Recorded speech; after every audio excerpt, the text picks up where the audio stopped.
कल्पना कीजिए, एक अंधकारमय द्वार, न कोई दीपक, न कोई मंत्रोच्चार।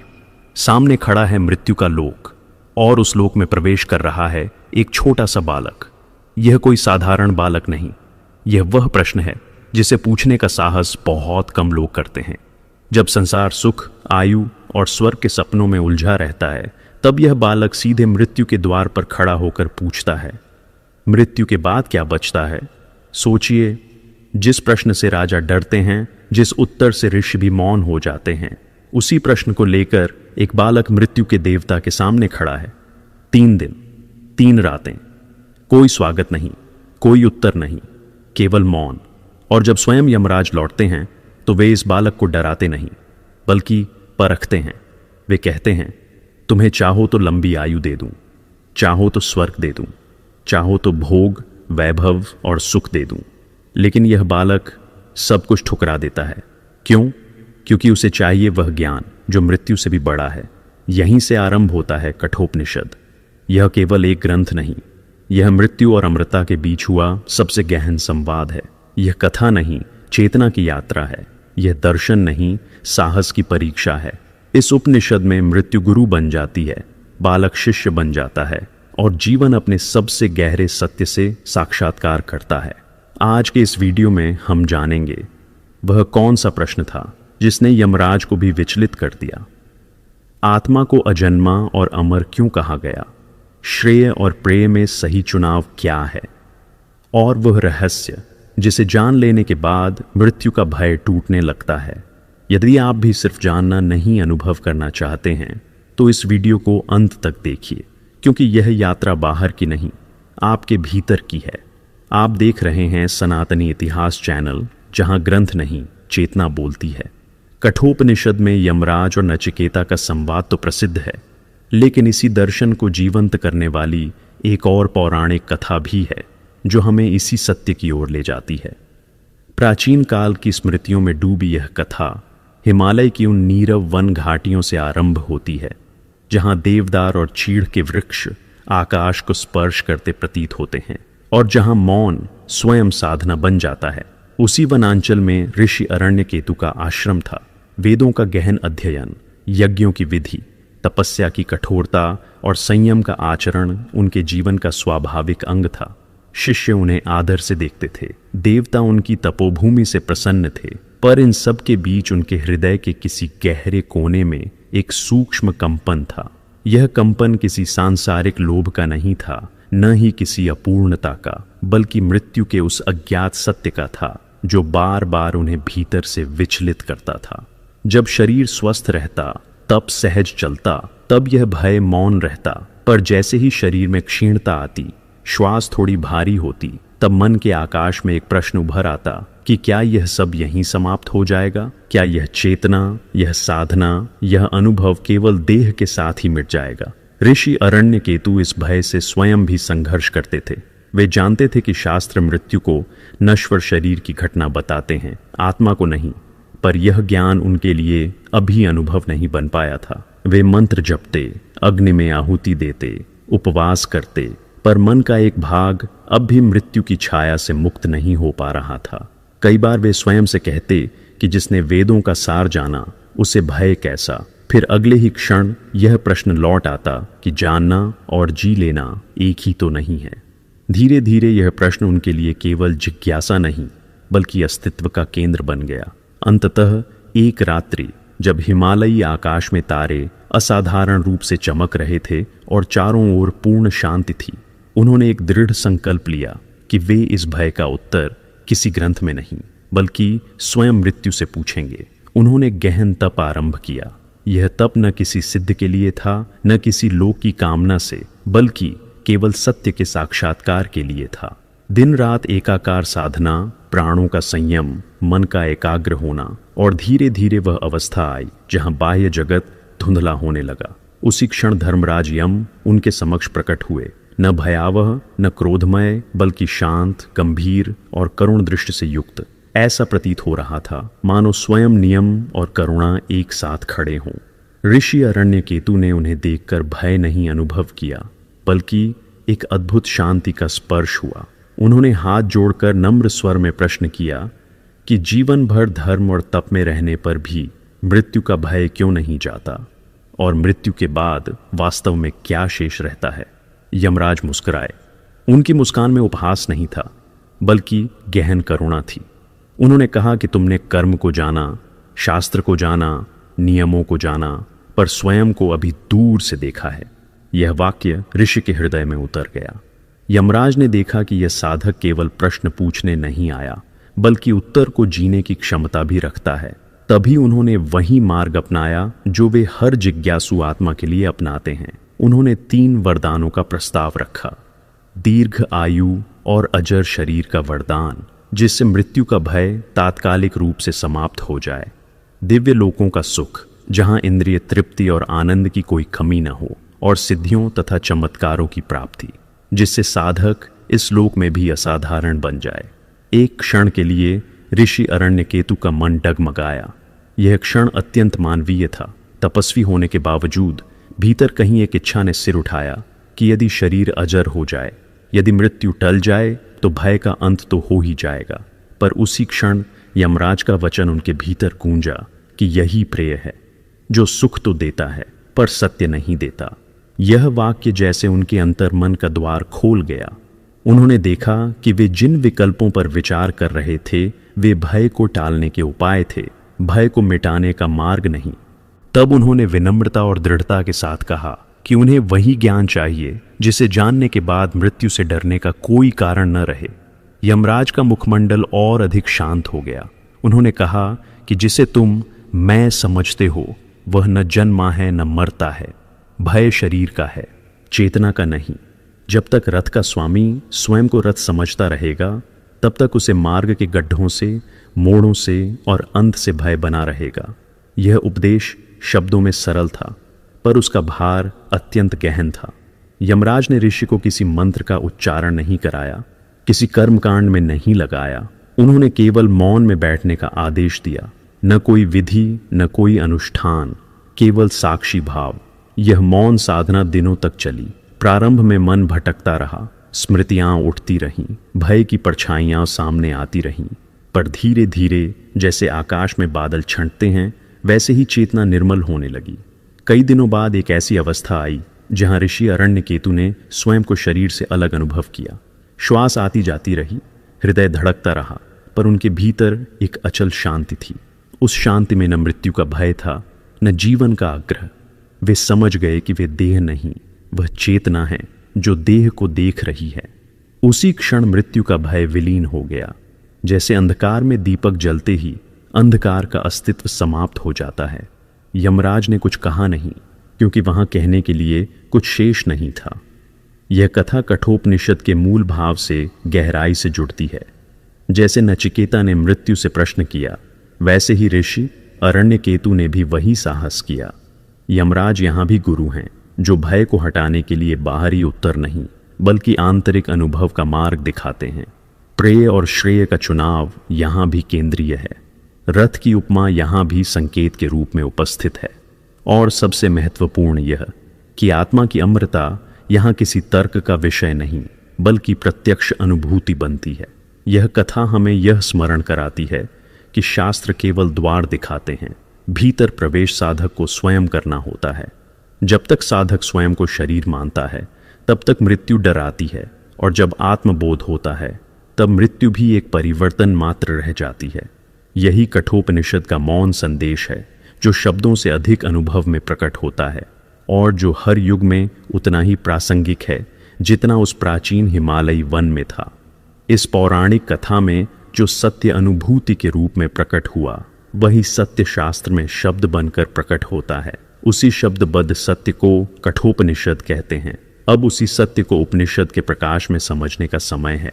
कठोपनिषद भारतीय आध्यात्मिक परंपरा का वह दिव्य ग्रंथ है, जिसे पढ़ते या सुनते समय ऐसा अनुभव होता है मानो कोई ऋषि सीधे साधक के हृदय से संवाद कर रहा हो। यह केवल उपदेशों का संग्रह नहीं है, बल्कि प्रश्न और उत्तर के माध्यम से चेतना की गहराइयों में उतरने वाली एक जीवंत यात्रा है। वैदिक उपनिषदों में कठोपनिषद का स्थान इसलिए विशिष्ट है क्योंकि यहाँ दर्शन किसी शुष्क सिद्धांत की तरह प्रस्तुत नहीं होता, बल्कि एक संवेदनशील कथा, प्रतीकों और गूढ़ संकेतों के माध्यम से आत्मा के रहस्य को उद्घाटित करता है। इसमें शब्द केवल अर्थ नहीं देते, बल्कि अनुभूति की ओर संकेत करते हैं। यही कारण है कि यह ग्रंथ पढ़ने वाले को केवल समझाता नहीं, बल्कि भीतर से बदलने की क्षमता रखता है। इस उपनिषद की सबसे बड़ी विशेषता इसका संवादात्मक स्वरूप है। यहाँ ज्ञान एक तरफा नहीं बहता, बल्कि जिज्ञासा और उत्तर के बीच जीवंत स्पंदन बनता है। नचिकेता जैसे बालक की सरल परंतु गहन जिज्ञासा और यमराज जैसे धर्म और मृत्यु के अधिष्ठाता की गंभीर वाणी के बीच जो संवाद घटित होता है, वह साधक को यह अनुभव कराता है कि आत्मज्ञान केवल विद्वानों का विषय नहीं, बल्कि हर उस हृदय की पुकार है जो सत्य को जानना चाहता है। प्रश्न उत्तर शैली दर्शन को बोझिल नहीं बनने देती, बल्कि उसे सहज और मानवीय बना देती है। प्रश्न पूछने का साहस और उत्तर सुनने की पात्रता दोनों का संतुलन इस ग्रंथ की आत्मा है।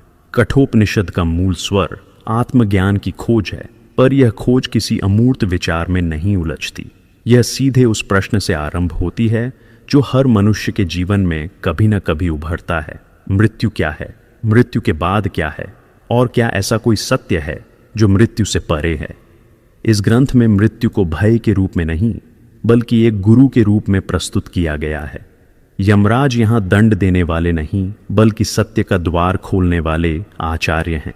यही दृष्टि कठोपनिषद को अन्य दार्शनिक ग्रंथों से अलग बनाती है।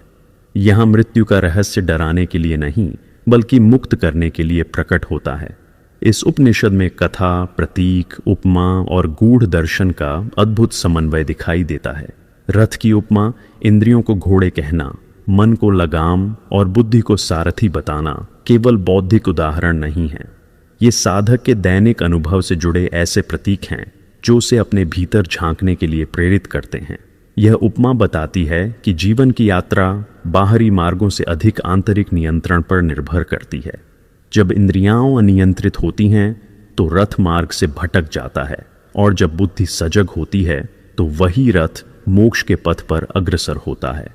इस प्रकार कठोपनिषद दर्शन को जीवन से अलग नहीं करता, बल्कि जीवन के केंद्र में स्थापित कर देता है। वैदिक परंपरा में कठोपनिषद का स्थान भी अत्यंत महत्वपूर्ण है। यह कृष्ण यजुर्वेद से संबंधित उपनिषद है, और इस कारण इसमें कर्मकांड और ज्ञान के बीच का सेतु स्पष्ट रूप से दिखाई देता है। वैदिक युग में यज्ञ, आहुति और विधियों का बड़ा महत्व था, पर समय के साथ यह प्रश्न गहराने लगा कि क्या केवल कर्म से ही मुक्ति संभव है। कठोपनिषद उसी जिज्ञासा का परिपक्व उत्तर है। यह कर्म का निषेध नहीं करता, बल्कि यह स्पष्ट करता है कि कर्म का अंतिम लक्ष्य आत्मज्ञान होना चाहिए। जब कर्म ज्ञान से जुड़ता है, तभी वह साधना बनता है। इस ग्रंथ की पार्श्वभूमि आश्रमों और गुरुकुलों की उस परंपरा से जुड़ी है जहां शिक्षा केवल स्मृति का अभ्यास नहीं थी, बल्कि जीवन को गढ़ने की प्रक्रिया थी। गुरु और शिष्य के बीच संवाद, मौन, तप और चिंतन के वातावरण में विकसित हुआ। यह ज्ञान किसी सभा में दिए गए भाषण जैसा नहीं, बल्कि दीर्घ साधना का फल है। वन, एकांत और प्रकृति की गोद में उपजे। ये विचार इसलिए इतने गहरे हैं क्योंकि वे शोर से दूर जन्मे हैं। कठोपनिषद का चिंतन बाहरी संसार से हटकर भीतर की यात्रा का आमंत्रण देता है। मृत्यु के भय से मुक्त होने की वैदिक जिज्ञासा का चरम रूप इस उपनिषद में दिखाई देता है। यहाँ मृत्यु कोई आकस्मिक घटना नहीं, बल्कि जीवन का अनिवार्य सत्य है, और इसी सत्य का सामना करने का साहस साधक को आत्मज्ञान की ओर ले जाता है। नचिकेता का प्रश्न केवल बालक की जिज्ञासा नहीं, बल्कि हर मनुष्य की अनकही पीड़ा है। यमराज का उत्तर केवल दार्शनिक कथन नहीं, बल्कि साधना का मार्ग है। यह उपनिषद यह सिखाता है कि भय का अंत किसी आश्वासन से नहीं, बल्कि पहचान के परिवर्तन से होता है। जब साधक स्वयं को शरीर से अलग पहचानता है, तब मृत्यु का भय स्वतः विलीन हो जाता है। कठोपनिषद की भाषा में एक अद्भुत संतुलन है। यह न तो अत्यधिक अलंकारिक है, न ही रूखी दार्शनिक। इसमें करुणा है, गंभीरता है, और साथ ही साधक के प्रति एक गहरा अपनापन है। ऐसा लगता है जैसे ऋषि जानते हों कि सामने बैठा शिष्य केवल समझना नहीं चाहता, बल्कि जीना चाहता है। इसीलिए यह ग्रंथ केवल पढ़ने योग्य नहीं बल्कि ध्यान करने योग्य बन जाता है। इसके श्लोक मन में उतरते हैं, ठहरते हैं और समय के साथ अपना अर्थ खोलते जाते हैं। इस उपनिषद की संरचना भी अपने आप में अर्थपूर्ण है।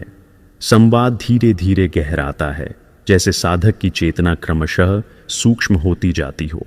प्रारंभ में प्रश्न बाहरी प्रतीत होते हैं, पर आगे चलकर वही प्रश्न भीतर की ओर मुड़ जाते हैं।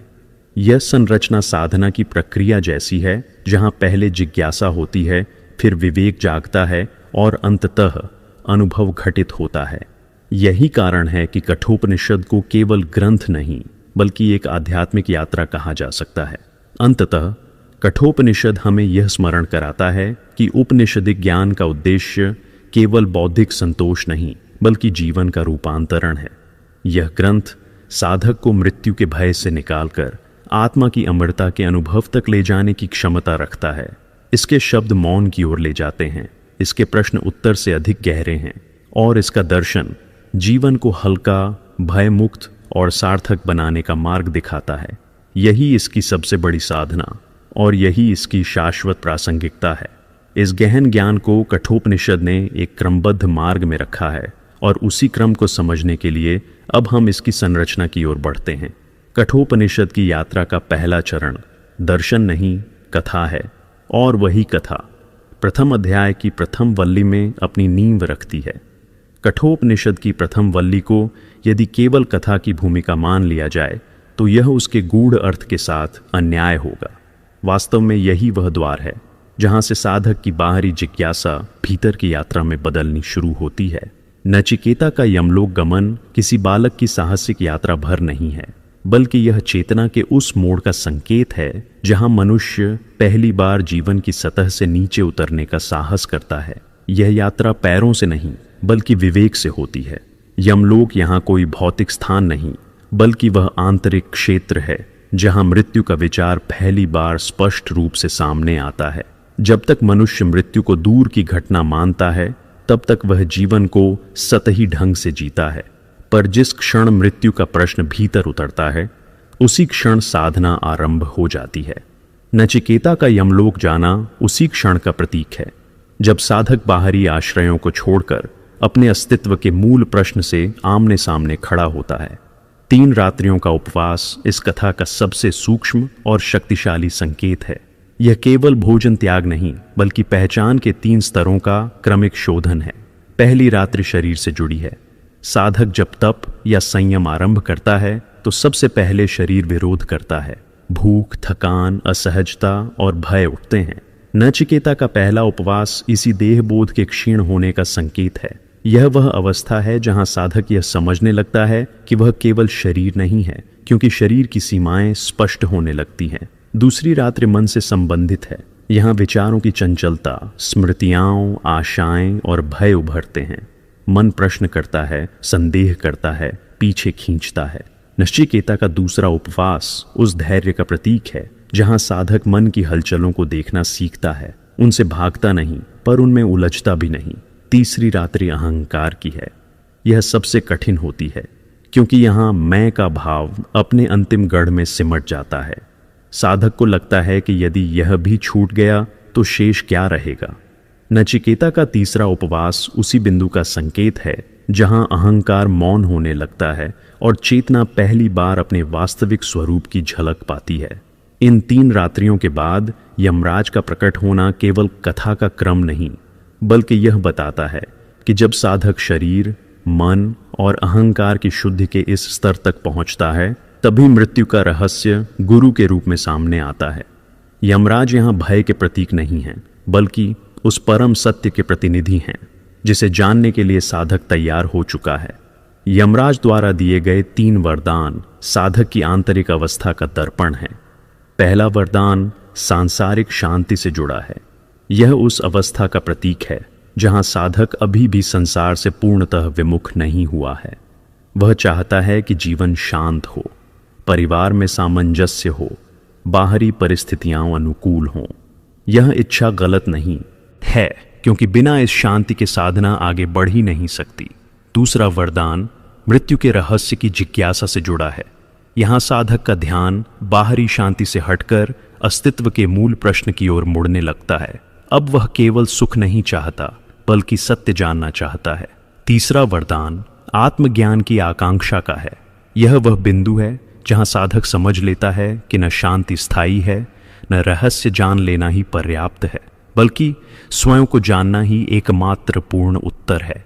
यहीं से साधक के भीतर वैराग्य जन्म लेता है। पर यह वैराग्य संसार से घृणा नहीं है।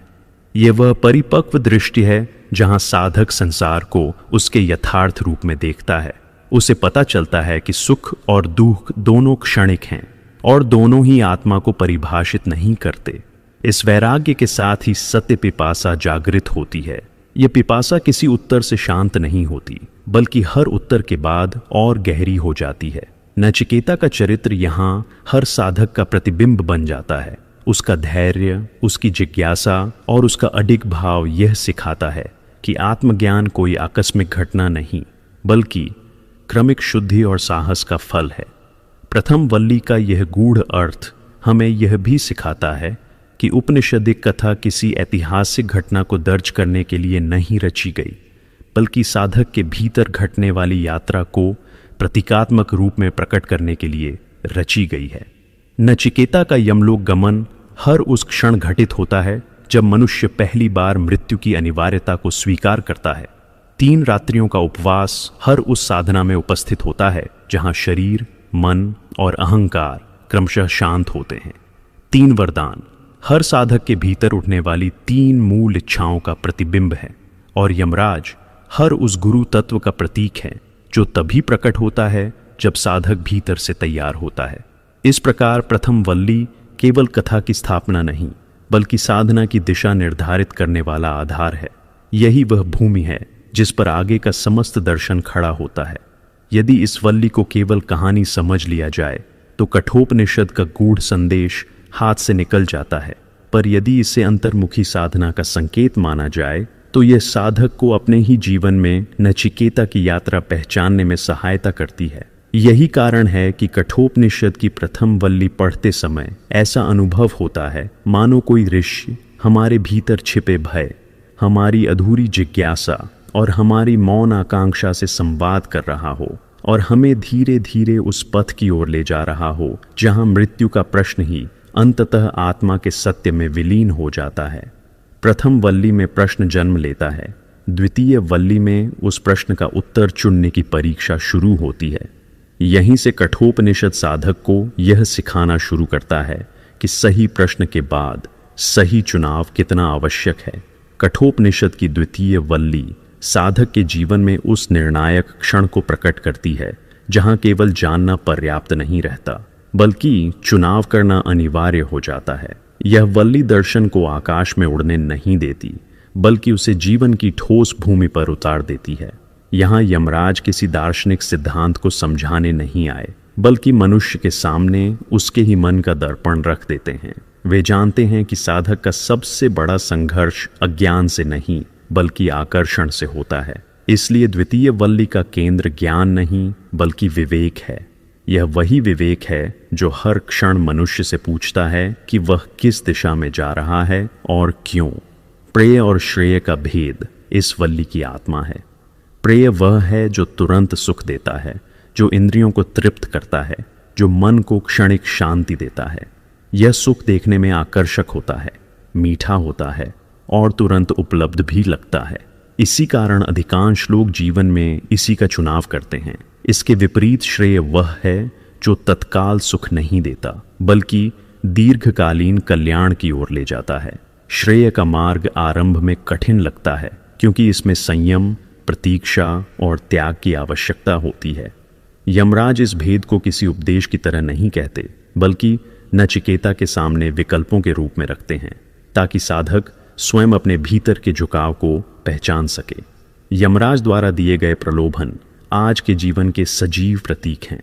धन का प्रस्ताव केवल संपत्ति का नहीं, बल्कि उस सुरक्षा और सत्ता का प्रतीक है जिसे मनुष्य धन के साथ जोड़ लेता है।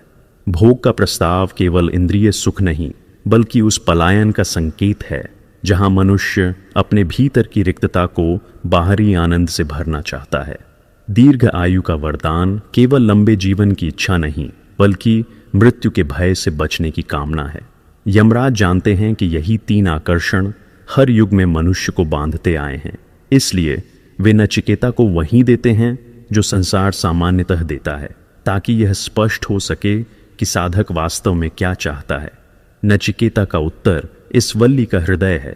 वह इन सभी प्रलोभनों को अस्वीकार करता है, पर किसी घृणा से नहीं, बल्कि गहरी समझ के साथ। वह जानता है कि जो सुख आज है वह कल नहीं रहेगा, जो शरीर आज बलवान है वह कल दुर्बल होगा, जो भोग आज आकर्षक है वह अंततः तृप्त नहीं बल्कि और अधिक इच्छा को जन्म देगा। उसका त्याग पलायन नहीं है बल्कि यथार्थ का स्वीकार है। वह यह नहीं कहता कि धन, भोग या आयु बुरे हैं, बल्कि यह समझता है कि ये आत्मा के अंतिम प्रश्न का उत्तर नहीं दे सकते। यही बिंदु साधक को विवेकशील बनाता है। विवेक का अर्थ केवल सही और गलत का ज्ञान नहीं, बल्कि स्थायी और अस्थायी के बीच स्पष्ट भेद करना है। द्वितीय वल्ली साधक को सिखाती है कि हर सुख का मूल्य होता है और हर चुनाव का परिणाम। जब मनुष्य बार बार प्रेय को चुनता है तो वह धीरे धीरे अपनी स्वतंत्रता खो देता है, और जब वह श्रेय को चुनता है तो भले ही मार्ग कठिन हो, भीतर एक स्थिरता और शांति जन्म लेने लगती है। नचिकेता का त्याग यही सिखाता है कि आध्यात्मिक उन्नति किसी चमत्कार से नहीं, बल्कि सही चुनावों की श्रृंखला से निर्मित होती है। यह वल्ली हमें यह भी दिखाती है कि यमराज शत्रु नहीं, बल्कि परीक्षक हैं। वे नचिकेता को डराते नहीं, बल्कि ललचाते हैं, क्योंकि भय से मनुष्य थोड़ी देर रुक सकता है, पर आकर्षण के सामने उसका वास्तविक स्वरूप प्रकट होता है। यमराज के प्रलोभन आज के जीवन में विज्ञापनों, सामाजिक अपेक्षाओं और उपलब्धियों की दौड़ के रूप में हमारे सामने आते हैं। द्वितीय वल्ली हमें सचेत करती है कि यदि हम हर आकर्षण को स्वीकार करते चले गए तो आत्मा का प्रश्न कहीं पीछे छूट जाएगा। इस वल्ली का सबसे गूढ़ संदेश यह है कि आत्मज्ञान केवल ध्यान या साधना की अवस्था में नहीं, बल्कि दैनिक जीवन के चुनावों में प्रकट होता है। जब मनुष्य सत्य के पक्ष में खड़ा होता है तब वह अकेला भी हो सकता है, पर भीतर से विभाजित नहीं रहता। नचिकेता का चरित्र यही दर्शाता है कि सही चुनाव साधक को धीरे धीरे भीतर से एकीकृत करता है। उसकी दृष्टि स्पष्ट होती जाती है और वही स्पष्टता आगे चलकर आत्मबोध का द्वार खोलती है। द्वितीय वल्ली इस प्रकार कठोपनिषद के दर्शन को व्यवहार में उतारती है। यह साधक को केवल यह नहीं बताती कि आत्मा अमर है, बल्कि यह भी सिखाती है कि उस अमरता की ओर बढ़ने के लिए जीवन को कैसे जिया जाए। यही कारण है कि कठोपनिषद की यह वल्ली आज भी उतनी ही प्रासंगिक है जितनी उस प्राचीन काल में थी। यह हर उस मनुष्य से प्रश्न करती है जो चौराहे पर खड़ा है, और उससे पूछती है कि वह तात्कालिक सुख को चुनेगा या शाश्वत सत्य को। और यही प्रश्न यदि ईमानदारी से सुना जाए तो साधक को विवेकशील बना देता है और उसकी आध्यात्मिक यात्रा को सही दिशा दे देता है। श्रेय का चुनाव हो जाने के बाद उसे जीवन में स्थिर रखने का मार्ग तृतीय वल्ली में रथ उपमा के माध्यम से स्पष्ट किया गया है। कठोपनिषद की तृतीय वल्ली उस बिंदु पर साधक को ले आती है जहां दर्शन केवल सुनने या समझने की वस्तु नहीं रहता, बल्कि जीवन को साधने की कला बन जाता है। यहाँ यमराज आत्मा के रहस्य को किसी अमूर्त सिद्धांत के रूप में नहीं, बल्कि एक ऐसी उपमा के माध्यम से प्रकट करते हैं जिसे साधक अपने हर दिन के अनुभव में पहचान सकता है। रथ की यह उपमा केवल प्रतीक नहीं है, बल्कि मानव जीवन की संपूर्ण आंतरिक संरचना का दर्पण है। यह उपमा साधक को यह दिखाती है कि वह किस प्रकार अपने ही जीवन रथ पर सवार है, परंतु प्रायः यह भूल जाता है कि वह रथ है नहीं, बल्कि रथ का स्वामी है। यही भूल उसके दुख, असंतुलन और भटकाव का मूल कारण बन जाती है। इस उपमा में आत्मा को रथ का स्वामी कहा गया है। आत्मा वह है जो देखती है, अनुभव करती है, साक्षी रहती है, पर स्वयं किसी क्रिया में लिप्त नहीं होती। वह न चलती है, न रुकती है, न थकती है, न बदलती है। फिर भी पूरे जीवन यात्रा का अर्थ उसी के कारण है। जब साधक आत्मा के स्वरूप को भूल जाता है और स्वयं को शरीर या मन समझने लगता है, तब वह स्वामी होते हुए भी सेवक बन जाता है। वह परिस्थितियों, इच्छाओं और भय के अधीन हो जाता है। तृतीय वल्ली का पहला और सबसे गहरा संदेश यही है कि आत्मसंयम की शुरुआत आत्म पहचान से होती है। जब तक साधक यह नहीं जानता कि वह वास्तव में कौन है, तब तक कोई भी अनुशासन स्थायी नहीं हो सकता। बुद्धि को इस रथ का सारथी कहा गया है। बुद्धि केवल जानकारी या तर्क नहीं है, बल्कि विवेक की वह शक्ति है जो सही दिशा का चुनाव करती है। सारथी का कार्य घोड़ों को मारना नहीं, बल्कि उन्हें समझकर नियंत्रित करके सही मार्ग पर चलाना है। यदि बुद्धि जागृत है, स्पष्ट है और आत्मा के संकेतों को सुनती है, तो रथ चाहे कठिन मार्ग से गुजरे, अंततः लक्ष्य की ओर ही बढ़ता है। पर यदि बुद्धि सोई हुई है, भ्रमित है या स्वार्थ से ग्रस्त है, तो वही रथ बिना दिशा के दौड़ता रहता है। तृतीय वल्ली यह स्पष्ट करती है कि आध्यात्मिक जीवन में सबसे बड़ी आवश्यकता तीव्र बुद्धि नहीं, बल्कि शुद्ध और जागृत बुद्धि है। मन को लगाम के रूप में प्रस्तुत किया गया है। यह संकेत अत्यंत सूक्ष्म है। लगाम स्वयं दिशा तय नहीं करती, पर वह सारथी और घोड़ों के बीच का सेतु होती है।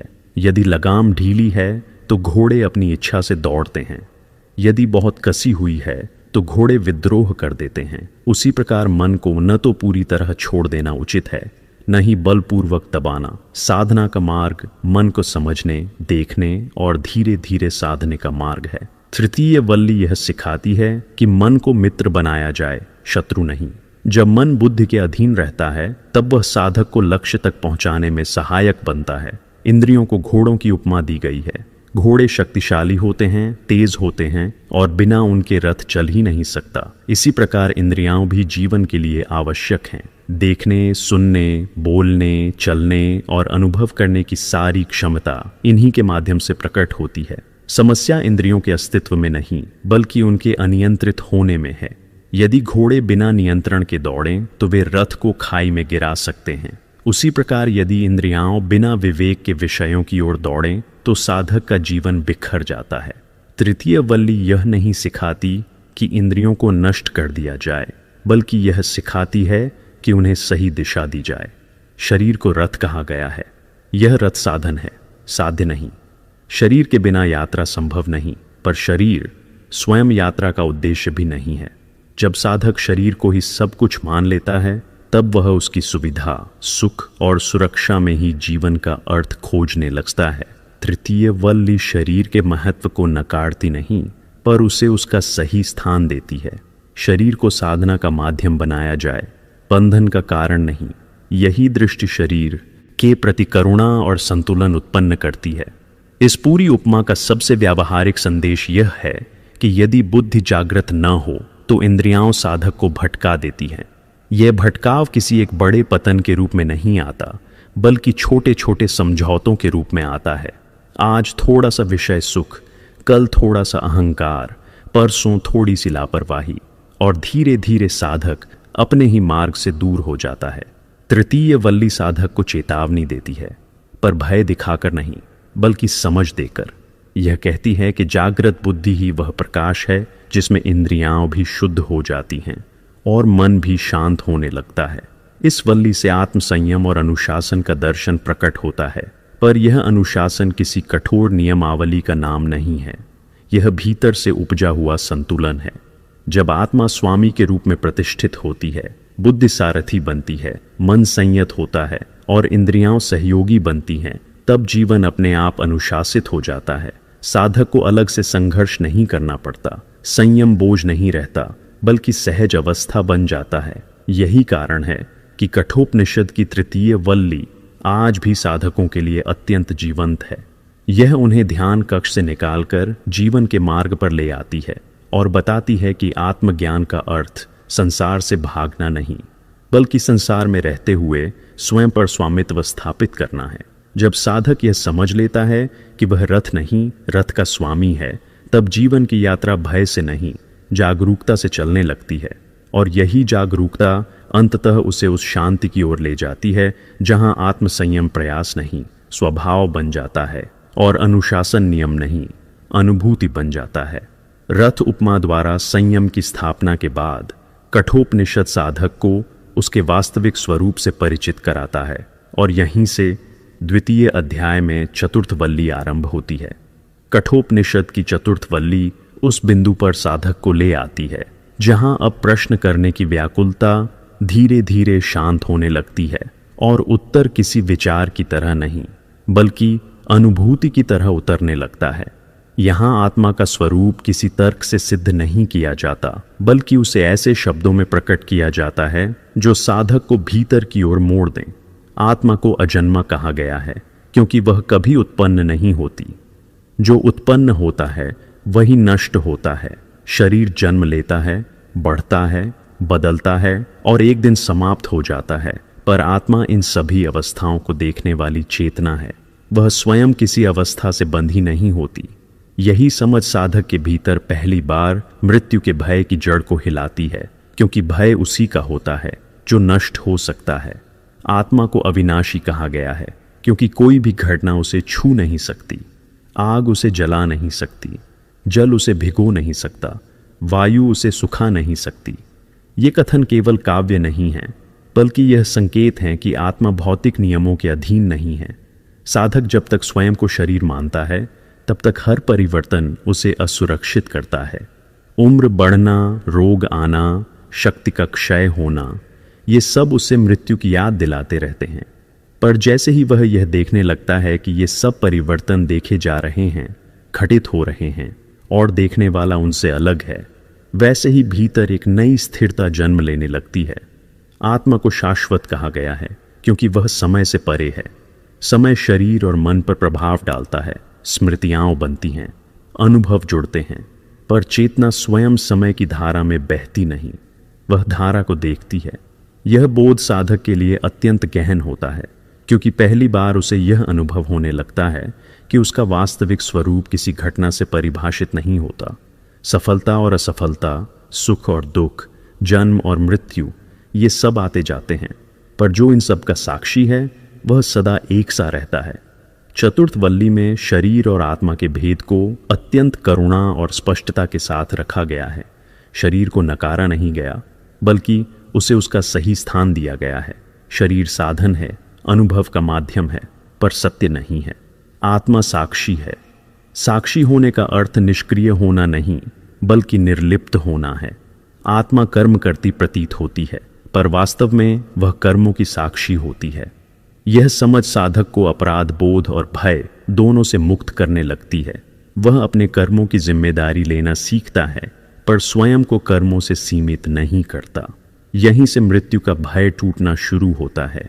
यह भय एक क्षण में नहीं टूटता, बल्कि जैसे किसी पुराने वृक्ष की जड़ें धीरे धीरे ढीली पड़ती हैं, वैसे ही भय का आधार कमजोर होने लगता है। साधक यह देखता है कि जिसे वह मैं कहता था, वह वास्तव में शरीर और मन का संयोग था, और अब वह उस मैं के पीछे छिपे साक्षी को पहचानने लगता है। इस पहचान के साथ ही मृत्यु एक शत्रु नहीं रहती, बल्कि परिवर्तन का एक द्वार बन जाती है। भय पूरी तरह समाप्त भले न हो, पर उसका तीखापन समाप्त हो जाता है। इस अवस्था में साधक पहली बार स्थिर शांति का अनुभव करता है। यह शांति किसी बाहरी परिस्थिति पर निर्भर नहीं होती। न यह सुख की तीव्रता है, न दुख की अनुपस्थिति। यह वह मौन है जिसमें सब कुछ घटित होता है, पर भीतर कुछ भी डगमगाता नहीं। साधक अभी भी संसार में रहता है, कर्म करता है, संबंध निभाता है, पर भीतर कहीं एक स्थिर केंद्र बन जाता है जो हर परिस्थिति में अडिग रहता है। यही चतुर्थ वल्ली का सबसे बड़ा वरदान है। यह वल्ली साधक को यह भी सिखाती है कि आत्मज्ञान कोई दूर की मंजिल नहीं, बल्कि हर क्षण उपलब्ध सच्चाई है। समस्या आत्मा की अनुपस्थिति नहीं, बल्कि उसकी उपेक्षा है। जब साधक बार बार अपने ध्यान को शरीर और मन से हटाकर उस साक्षी की ओर मोड़ता है, तो धीरे धीरे वही साक्षी उसका स्वभाव बन जाता है। तब शांति कोई अनुभव नहीं रहती, बल्कि अस्तित्व की अवस्था बन जाती है। इसी कारण कठोपनिषद की चतुर्थ वल्ली को केवल दार्शनिक विवेचन नहीं कहा जा सकता। यह साधक के भीतर घटने वाले रूपांतरण का सूक्ष्म मानचित्र है। यहाँ आत्मा का स्वरूप किसी परिभाषा में बंद नहीं होता, बल्कि साधक को स्वयं उस स्वरूप में टिकने का आमंत्रण देता है। जैसे जैसे यह टिकाव गहराता है, वैसे वैसे मृत्यु का भय पीछे छूटता जाता है और जीवन पहली बार अपने पूर्ण अर्थ में प्रकट होने लगता है। यही वह बिंदु है जहाँ साधक समझता है कि शांति को पाया नहीं जाता, बल्कि पहचाना जाता है, और आत्मा को जाना नहीं जाता, बल्कि स्वयं के रूप में जिया जाता है। आत्मा के स्वरूप को समझ लेने के बाद कठोपनिषद साधक को आत्मा और ब्रह्म की एकता के अनुभव की ओर ले जाता है और यहीं से पंचम वल्ली आरंभ होती है। कठोपनिषद की पंचम वल्ली साधक को उस सीमा पर ले आती है जहां अब साधना किसी लक्ष्य की ओर दौड़ नहीं रहती बल्कि स्वयं में विश्राम बन जाती है। यहां आकर प्रश्न पूछने की आदत छूटने लगती है, क्योंकि भीतर एक ऐसा बोध जन्म लेता है जो किसी उत्तर का मोहताज नहीं रहता। आत्मा और ब्रह्म के अभेद का सिद्धांत यहाँ किसी दार्शनिक निष्कर्ष के रूप में नहीं बल्कि स्वाभाविक अनुभूति के रूप में प्रकट होता है। साधक यह नहीं सोचता कि आत्मा ब्रह्म है, बल्कि वह उस अवस्था में ठहरने लगता है जहां यह भेद अपने आप गिर जाता है। जैसे नदी समुद्र में मिलकर यह नहीं पूछती कि वह अब समुद्र है या नहीं, वैसे ही चेतना ब्रह्म में विश्राम पाकर अपने सीमित परिचय को भूल जाती है। इस वल्ली में यह स्पष्ट हो जाता है कि ज्ञान कोई बौद्धिक उपलब्धि नहीं है। अब तक साधक ने बहुत कुछ सुना, समझा, विवेचना की, प्रतीकों को जाना, उपमाओं के माध्यम से स्वयं को देखा, पर यहाँ आकर ज्ञान शब्दों से आगे निकल जाता है। यमराज ये संकेत देते हैं कि सत्य को समझने के लिए तर्क उपयोगी है, पर सत्य को जीने के लिए तर्क को भी छोड़ना पड़ता है। ज्ञान यहाँ प्रत्यक्ष अनुभूति है, ऐसी अनुभूति जो किसी विचार पर निर्भर नहीं रहती। यह वह क्षण है जहां जानने वाला, जानने की प्रक्रिया और जाना जाने वाला तीनों एक ही प्रवाह में विलीन हो जाते हैं। आत्मा और ब्रह्म का अभेद साधक के लिए किसी सिद्धांत की तरह नहीं उतरता, बल्कि जैसे भीतर का कोई पर्दा हट जाता है। साधक देखता है कि जिसे वह अब तक मैं कह रहा था, वही चेतना हर जीव में, हर कण में, हर स्पंदन में व्याप्त है। यह बोध किसी विशेष ध्यान अवस्था तक सीमित नहीं रहता, बल्कि साधारण क्षणों में भी झलकने लगता है। चलते हुए, बोलते हुए, मौन में बैठे हुए, हर जगह वही एक व्यापक उपस्थिति अनुभव होने लगती है। यही वह अवस्था है जहां साधक पहली बार ब्रह्म ज्ञान को जीता है, न कि केवल समझता है। इस वल्ली में शब्दों की भूमिका अत्यंत सीमित हो जाती है। उपनिषद स्वयं संकेत करता है कि यहाँ शब्द कम और मौन अधिक महत्वपूर्ण है, क्योंकि शब्द विभाजन करते हैं पर मौन जोड़ता है। शब्द बताते हैं, मौन प्रकट करता है। जब साधक इस स्तर पर पहुंचता है तो उसे महसूस होता है कि जितना अधिक वह बोलने या समझाने का प्रयास करता है, उतना ही सत्य दूर होता जाता है, और जितना अधिक वह शांत होकर साक्षी भाव में ठहरता है, उतना ही सत्य निकट आता जाता है। यह मौन कोई रिक्तता नहीं, बल्कि पूर्णता से भरा हुआ मौन होता है। इस अवस्था में साधक के भीतर गहरी स्थिरता आती है। यह स्थिरता जड़ता नहीं है, बल्कि पूर्ण जागरूकता है। बाहर परिस्थितियां बदलती रहती हैं, जीवन में सुख और दुख आते जाते रहते हैं, पर भीतर कोई ऐसा केंद्र बन जाता है जो अडिग रहता है। साधक प्रतिक्रिया से नहीं, उत्तरदायित्व से जीने लगता है। वह परिस्थितियों से संचालित नहीं होता, बल्कि उन्हें देखता हुआ उनके बीच संतुलन बनाए रखता है। यही स्थिरता ब्रह्म ज्ञान का व्यावहारिक फल है। पंचम वल्ली यह भी सिखाती है कि ब्रह्म ज्ञान कोई विशेष अनुभव नहीं जिसे बार बार पाना पड़े। यह वह पहचान है जो एक बार स्पष्ट हो जाने पर साधक के जीवन की दिशा ही बदल देती है। अब वह किसी सिद्ध की लालसा में नहीं भटकता, किसी विशेष अवस्था को पकड़ने का प्रयास नहीं करता। वह जान जाता है कि जो खोजा जा रहा था वही खोजने वाला है। यह बोध साधक को अत्यंत विनम्र बना देता है, क्योंकि अब अहंकार के लिए कोई आधार शेष नहीं रहता। जानने का गर्व नहीं, पाने का उत्साह नहीं, केवल होने की सहजता शेष रह जाती है। इस वल्ली में यह भी स्पष्ट होता है कि ब्रह्म ज्ञान संसार से पलायन नहीं सिखाता। इसके विपरीत यह संसार को अधिक स्पष्ट और करुण दृष्टि से देखने की क्षमता देता है। साधक जब हर प्राणी में उसी एक चेतना की झलक देखने लगता है तो उसके व्यवहार में स्वाभाविक करुणा आ जाती है। वह नैतिकता का पालन किसी नियम से नहीं, बल्कि भीतर की एकता की अनुभूति से करता है। उसके लिए अहिंसा, सत्य और संयम कोई आदर्श नहीं, बल्कि स्वाभाविक अभिव्यक्ति बन जाते हैं। यही कारण है कि कठोपनिषद की पंचम वल्ली को केवल दार्शनिक शिखर नहीं कहा जा सकता, बल्कि यह साधना का विश्राम बिंदु है। यहाँ साधक पहली बार यह अनुभव करता है कि उसे कहीं पहुँचना नहीं है, कुछ बनना नहीं है, बल्कि जो वह सदा से है उसी में टिक जाना है। इस टिकाव में ही गहरी शांति है, स्थिर आनंद है और वही मौन है जिसमें जीवन अपने पूर्ण अर्थ में प्रकट होता है। यही ब्रह्म ज्ञान की अनुभूति है जो शब्दों से नहीं बल्कि मौन से समझी जाती है और जो साधक के भीतर ऐसी स्थिरता स्थापित कर देती है जिसे कोई परिस्थिति डगमगा नहीं सकती। ब्रह्म ज्ञान की अनुभूति जब साधक के जीवन में स्थिर हो जाती है तभी वह षष्ठ वल्ली में मोक्ष और साधना के शिखर के रूप में प्रकट होती है। कठोपनिषद की षष्ठ वल्ली उस परम बिंदु पर साधक को ले आती है जहां साधना का कोई अगला चरण शेष नहीं रहता, क्योंकि साधना स्वयं जीवन बन जाती है। यहाँ न कोई नया उपदेश दिया जाता है, न कोई नया मार्ग बताया जाता है, बल्कि अब तक जो समझा, जिया और साधा गया है वही अपने पूर्ण रूप में स्थिर हो जाता है। यह वल्ली किसी उपलब्धि की घोषणा नहीं करती, बल्कि एक सहज स्थिति का वर्णन करती है। ऐसा लगता है मानो साधक लंबी यात्रा के बाद किसी शिखर पर नहीं बल्कि अपने ही घर लौट आया हो। यहाँ मोक्ष कोई भविष्य की अवस्था नहीं रह जाती, बल्कि वर्तमान का सत्य बन जाती है। इंद्रिय संयम यहाँ किसी संघर्ष या दबाव का परिणाम नहीं होता।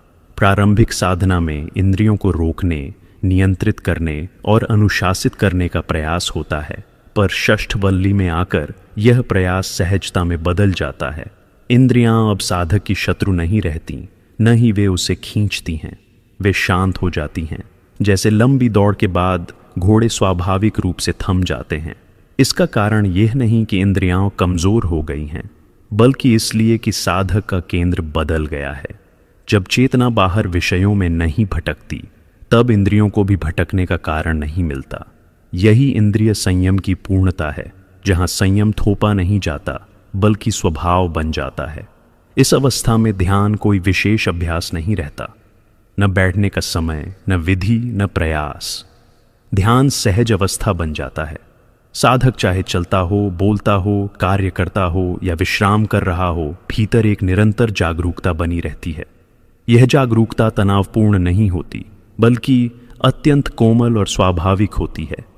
ऐसा प्रतीत होता है मानो साधक स्वयं को देखने का प्रयास नहीं कर रहा, बल्कि स्वयं को भूलकर भी पूर्ण रूप से उपस्थित है। यही वह अवस्था है जहां ध्यान और जीवन के बीच की दीवार गिर जाती है। ध्यान अब जीवन से अलग कुछ नहीं रहता, बल्कि जीवन ही ध्यान बन जाता है। इसी बिंदु पर जीवन मुक्ति का बोध होता है। जीवन मुक्ति का अर्थ मृत्यु के बाद की कोई स्थिति नहीं, बल्कि जीवित रहते हुए ही मुक्ति का अनुभव है। साधक अब यह नहीं पूछता कि वह मुक्त है या नहीं, क्योंकि यह प्रश्न पूछने वाला मैं ही धीरे धीरे विलीन हो चुका होता है। फिर भी उसके जीवन में एक स्पष्ट परिवर्तन दिखाई देता है। भय समाप्त हो चुका होता है। भविष्य की चिंता नहीं सताती, अतीत का बोझ नहीं खींचता। सुख आता है तो वह उसे रोकने का प्रयास नहीं करता, दुख आता है तो वह उससे भागता नहीं। दोनों को वह एक ही संभाव से देखता है। यही संभाव जीवन मुक्ति का बाहरी संकेत है। षष्ठ वल्ली का सबसे सुंदर और गहरा संदेश यह है कि साधक संसार में रहते हुए भी उससे बंधता नहीं। यह वैराग्य पलायन का नहीं, बल्कि दृष्टि का वैराग्य है। साधक परिवार में रहता है, कार्य करता है, संबंध निभाता है, पर भीतर कहीं यह स्पष्टता बनी रहती है कि वह इन सब से अधिक है। वह भूमिकाएं निभाता है, पर भूमिका में खो नहीं जाता। संसार अब उसे बांधता नहीं, क्योंकि वह उससे पहचान नहीं जोड़ता। यही कारण है कि उसका जीवन हल्का हो जाता है। कर्म होते हैं, पर कर्तापन का भार नहीं रहता। परिणाम आते हैं, पर उनसे पहचान नहीं बनती। इस अवस्था में साधक का आचरण स्वतः शुद्ध हो जाता है। उसे नैतिक बनने का प्रयास नहीं करना पड़ता। करुणा, सत्य और अहिंसा उसके स्वभाव से प्रकट होने लगते हैं। वह दूसरों की पीड़ा को अपने भीतर अनुभव करता है, क्योंकि भीतर की अलगाव की रेखा मिट चुकी होती है। फिर भी वह भावुकता में नहीं बहता, क्योंकि उसकी चेतना स्थिर होती है। यही संतुलन षष्ठ वल्ली का सार है। न कठोर वैराग्य, न विषयों में डूबना, न संसार से भागना, न संसार में उलझना। यह वल्ली यह भी स्पष्ट करती है कि मोक्ष कोई विशेष अनुभव नहीं जिसे बार बार दोहराया जाए। यह वह स्थिति है जिसमें साधक अब अनुभवों का संग्रह नहीं करता। वह जान चुका होता है कि हर अनुभव आता जाता है, पर जो उन्हें देख रहा है वही सत्य है। उस सत्य में टिके रहना ही मोक्ष है। इस टिकाव में कोई उत्तेजना नहीं, कोई उत्सव नहीं, बल्कि एक गहरी शांत प्रसन्नता होती है जो किसी कारण पर निर्भर नहीं होती। षष्ठ वल्ली को पढ़ते या सुनते समय ऐसा अनुभव होता है मानो उपनिषद स्वयं भी मौन में प्रवेश कर रहा हो। शब्द कम होते जाते हैं, संकेत सूक्ष्म होते जाते हैं। यह इस बात का प्रमाण है कि यहाँ भाषा भी अपनी सीमा पहचान लेती है, क्योंकि जिस अवस्था का वर्णन किया जा रहा है वह कहीं नहीं जा सकती, केवल जिया जा सकता है। यही कारण है कि यह वल्ली साधक को किसी निष्कर्ष पर नहीं बल्कि एक मौन स्वीकृति पर छोड़ देती है। इसी बिंदु पर कठोपनिषद का संपूर्ण संदेश एक वाक्य में सिमट आता है कि जब इंद्रियां शांत हों, मन स्थिर हो, बुद्धि जागृत हो और आत्मा अपने स्वरूप में प्रतिष्ठित हो जाए, तब जीवन और मोक्ष अलग नहीं रहते। तब साधक कुछ पाने के लिए नहीं जीता, बल्कि जो है उसी में पूर्णता का अनुभव करता है। यही साधना का शिखर है, यही जीवन मुक्ति है, और यही वह अवस्था है जहां साधक संसार में रहते हुए भी उससे बंधता नहीं, बल्कि उसे करुणा और विवेक के साथ जीता है, पूर्ण, स्वतंत्र और शांत होकर। षष्ठ वल्ली में वर्णित मोक्ष की अवस्था हमें यह समझने के लिए प्रेरित करती है कि नचिकेता केवल एक बालक नहीं बल्कि आदर्श साधक का प्रतीक है। आइए चलते हैं अब यह समझने की ओर कि नचिकेता केवल कथा का पात्र नहीं बल्कि किसका प्रतीक है। नचिकेता का चरित्र कठोपनिषद में केवल एक बालक की कथा बनकर नहीं आता, बल्कि वह साधना पथ पर चलने वाले हर जिज्ञासु मनुष्य का सूक्ष्म और सजीव प्रतीक बन जाता है। जब हम नचिकेता को देखते हैं तो हमें कोई ऐतिहासिक पात्र नहीं बल्कि अपने ही भीतर छिपी उस चेतना की झलक मिलती है जो प्रश्न करना जानती है, जो असंतोष को दबाती नहीं और जो सत्य के लिए किसी भी सीमा तक जाने को तैयार रहती है। नचिकेता की आयु बालक की है, पर उसकी जिज्ञासा प्राचीन है, उसकी दृष्टि गहरी है और उसका साहस परिपक्व है।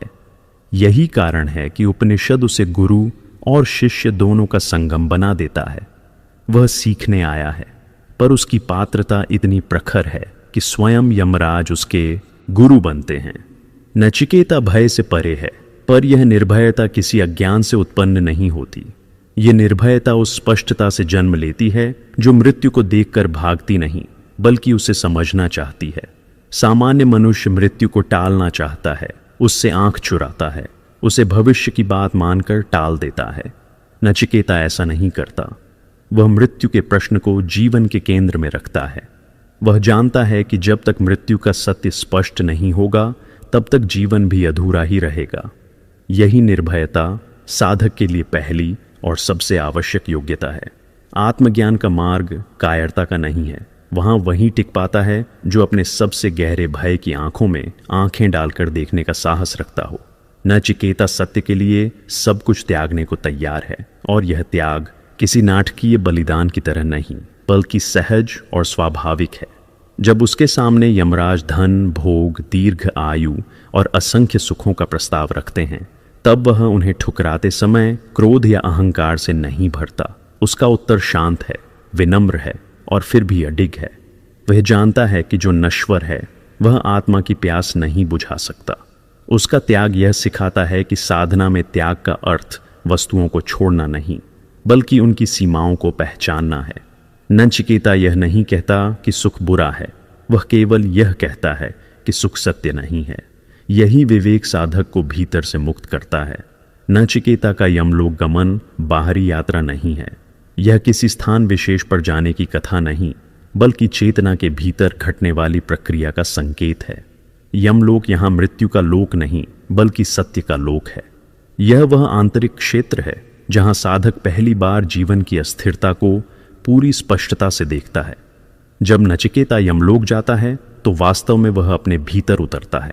वह उन परतों को पार करता है जहाँ शरीर का मोह, मन की चंचलता और अहंकार की जिद छिपी होती है। 3 रात्रियों का उपवास इसी अंतर्मुखी साधना का प्रतीक है, जहाँ साधक धीरे धीरे बाहरी आश्रयों से मुक्त होता जाता है और भीतर के मौन को सुनना शुरू करता है। नचिकेता का साहस केवल मृत्यु से मिलने में नहीं बल्कि यमराज के सामने टिके रहने में है। यमराज केवल मृत्यु के देव नहीं बल्कि धर्म और नियम के प्रतीक हैं। उनके सामने खड़ा होना अर्थात जीवन के सबसे कठोर सत्यों के सामने खड़ा होना। नचिकेता वहां भी प्रश्न करता है, पर उसका प्रश्न जिज्ञासा से भरा होता है, चुनौती से नहीं। यही साधक की सही अवस्था है।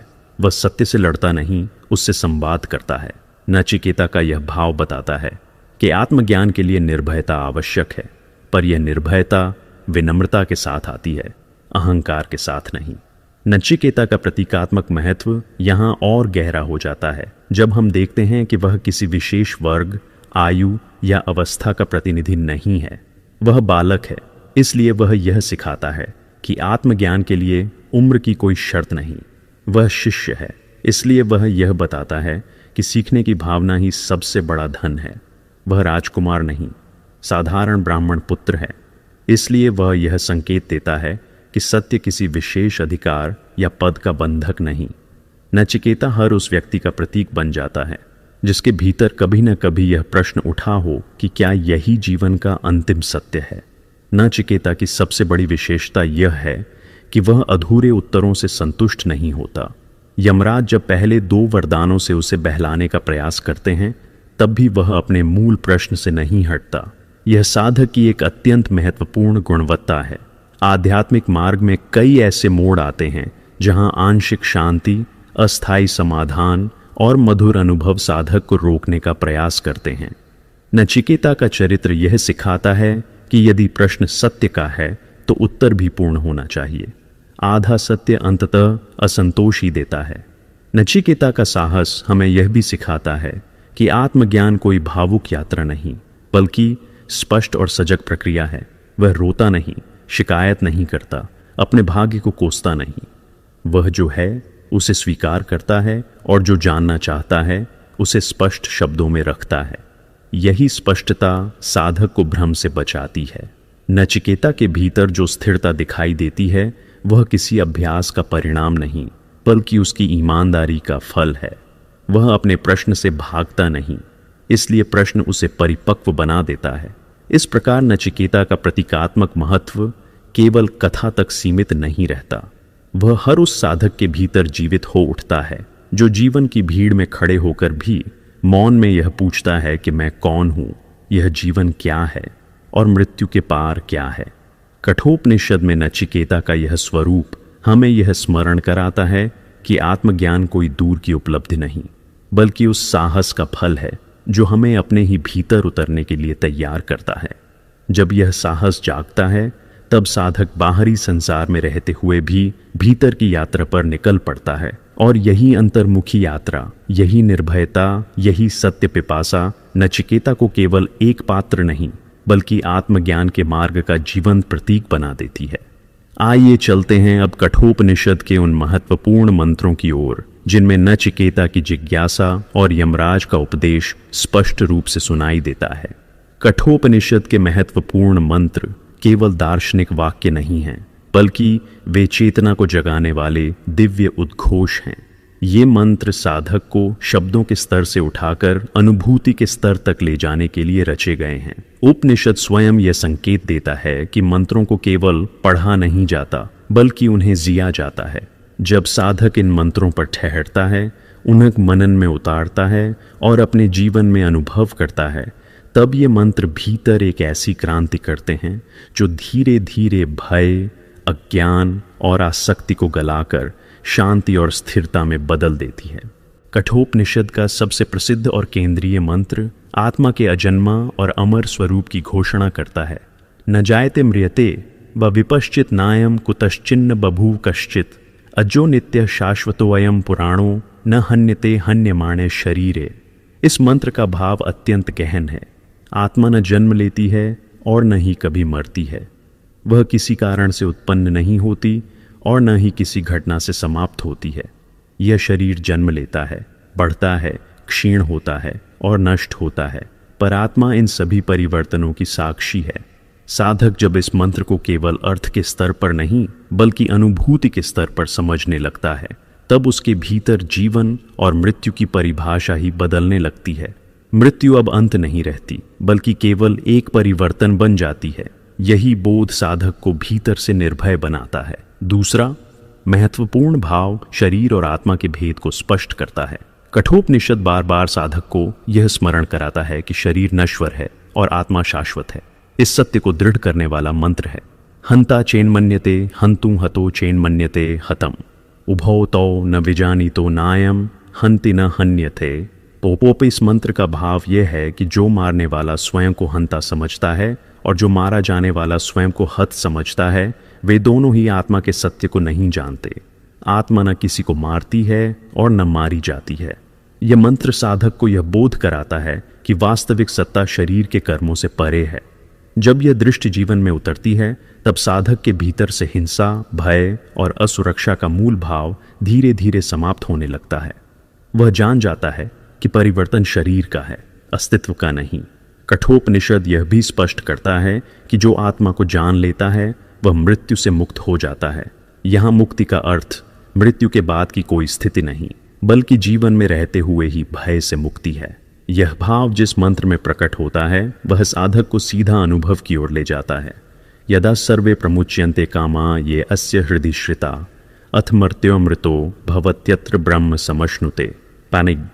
जब मनुष्य के हृदय में स्थित समस्त कामनाएं शिथिल हो जाती हैं, तब वह जीवित रहते हुए ही अमृता का अनुभव करता है।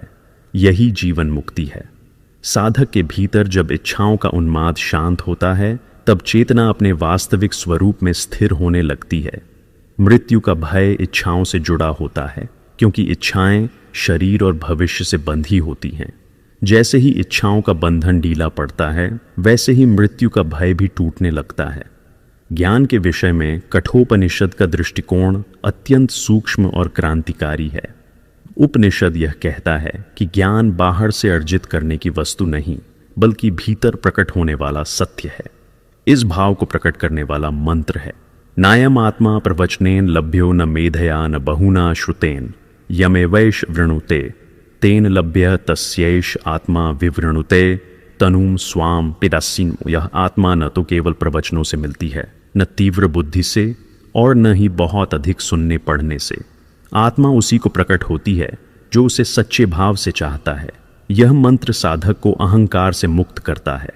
वह यह समझने लगता है कि आत्मज्ञान किसी बौद्धिक उपलब्धि का परिणाम नहीं, बल्कि भीतर की पात्रता का फल है। जब साधक स्वयं को खाली करता है, तब आत्मा स्वयं प्रकट होती है। इंद्रियों से परे जाकर ही आत्मा का बोध होता है। यह कठोपनिषद का अत्यंत व्यावहारिक और गूढ़ संदेश है। इस भाव को स्पष्ट करने वाला मंत्र है परांचिखानि व्यथृणित स्वयं भूव तस्मात् परांग पश्यति नान्तरात्मन कश्चिद्धीरा प्रत्यगात्मानमैक्षद आवृत्त चक्षुर्मृतत्वमिच्छन्। स्वयंभू ने इंद्रियों को बाहर की ओर प्रवृत्त किया है, इसलिए सामान्य मनुष्य बाहर की ओर ही देखता है, भीतर की आत्मा को नहीं। कोई विरल धीर पुरुष ही इंद्रियों को भीतर की ओर मोड़कर अमृता को देख पाता है। यह मंत्र साधक को अंतर्मुखी साधना का स्पष्ट संकेत देता है। जब इंद्रियां विषयों से हटकर साक्षी की ओर मुड़ती हैं, तभी आत्मा का बोध संभव होता है। इन मंत्रों का सौंदर्य यह है कि ये केवल दर्शन नहीं सिखाते, बल्कि साधना की दिशा भी देते हैं। ये साधक को डराने नहीं, बल्कि निर्भय बनाने आते हैं। ये यह नहीं कहते कि संसार छोड़ दो, बल्कि यह सिखाते हैं कि संसार में रहते हुए भी सत्य को पहचानो। जब साधक यह जान लेता है कि आत्मा अजन्मा और अमर है, तब जीवन में आने वाली हर परिस्थिति उसे तोड़ नहीं पाती। जब वह यह समझ लेता है कि ज्ञान भीतर से प्रकट होता है, तब बाहरी दिखावे और आडंबर उसके लिए अर्थहीन हो जाते हैं। और जब वह इंद्रियों से परे जाने का अभ्यास करता है, तब उसका जीवन अपने आप संयमित और संतुलित हो जाता है। कठोपनिषद के ये मंत्र वास्तव में साधक के भीतर दीपक की तरह हैं। ये दीपक बाहर अंधकार से नहीं लड़ते, बल्कि भीतर प्रकाश प्रकट करते हैं। और जैसे ही भीतर प्रकाश होता है, वैसे ही मृत्यु का भय, अज्ञान का अंधकार और जीवन की व्याकुलता अपने आप विलीन होने लगती है। यही इन मंत्रों की सच्ची साधना है। यही इनका भक्तिपूर्ण और जीवंत अर्थ है। आइए अब चलते हैं उन मंत्रों से आगे जहां ज्ञान साधना बनता है, और वही साधना नचिकेता अग्नि विद्या के रूप में सामने आती है। नचिकेता अग्नि विद्या को यदि केवल एक यज्ञ विधि के रूप में देखा जाए, तो उसका वास्तविक मर्म ओझल हो जाता है। कठोपनिषद में यह विद्या बाहरी अग्निकुंड तक सीमित नहीं है, बल्कि वह साधक के अंतःकरण में प्रज्वलित होने वाली उस दिव्य अग्नि का संकेत है जो अज्ञान को भस्म करके ज्ञान को प्रकाशित करती है। यहाँ अग्नि लकड़ी और घृत से नहीं, बल्कि तप, विवेक और आत्मसंयम से प्रकट होती है। यही कारण है कि यमराज इस विद्या को नचिकेता को किसी कर्म कांड की तरह नहीं देते, बल्कि एक जीवन दृष्टि के रूप में प्रदान करते हैं। यह विद्या साधक को सिखाती है कि बाहरी यज्ञ तभी फलदायी होता है जब भीतर भी एक शुद्ध अग्नि जल रही हो। नचिकेता अग्नि विद्या का मूल संकेत आंतरिक शुद्धि है। साधक जब पहली बार साधना के पथ पर चलता है तो उसके भीतर अनेक वासनाएं, संस्कार और अधूरी इच्छाएं विद्यमान रहती हैं। ये सभी अशुद्धियां उसके चित्त को भारी बना देती हैं। अग्नि विद्या बताती है कि इन सब को दबाया नहीं जाता, बल्कि विवेक की अग्नि में धीरे धीरे होम किया जाता है। जैसे यज्ञ की अग्नि में आहुति देने पर धुआं उठता है और फिर अग्नि प्रज्वलित होकर निर्मल हो जाती है, वैसे ही साधक के भीतर भी प्रारंभ में अशांति, द्वंद्व और संघर्ष उठते हैं। पर यदि वह धैर्य रखता है तो वही अग्नि अंततः उसे हल्का और निर्मल बना देती है। इस विद्या में अग्नि तप का प्रतीक है। तप का अर्थ केवल कठोर साधना या शारीरिक कष्ट नहीं है। तप वह आंतरिक ताप है जिसमें साधक अपने असत्य से टकराता है।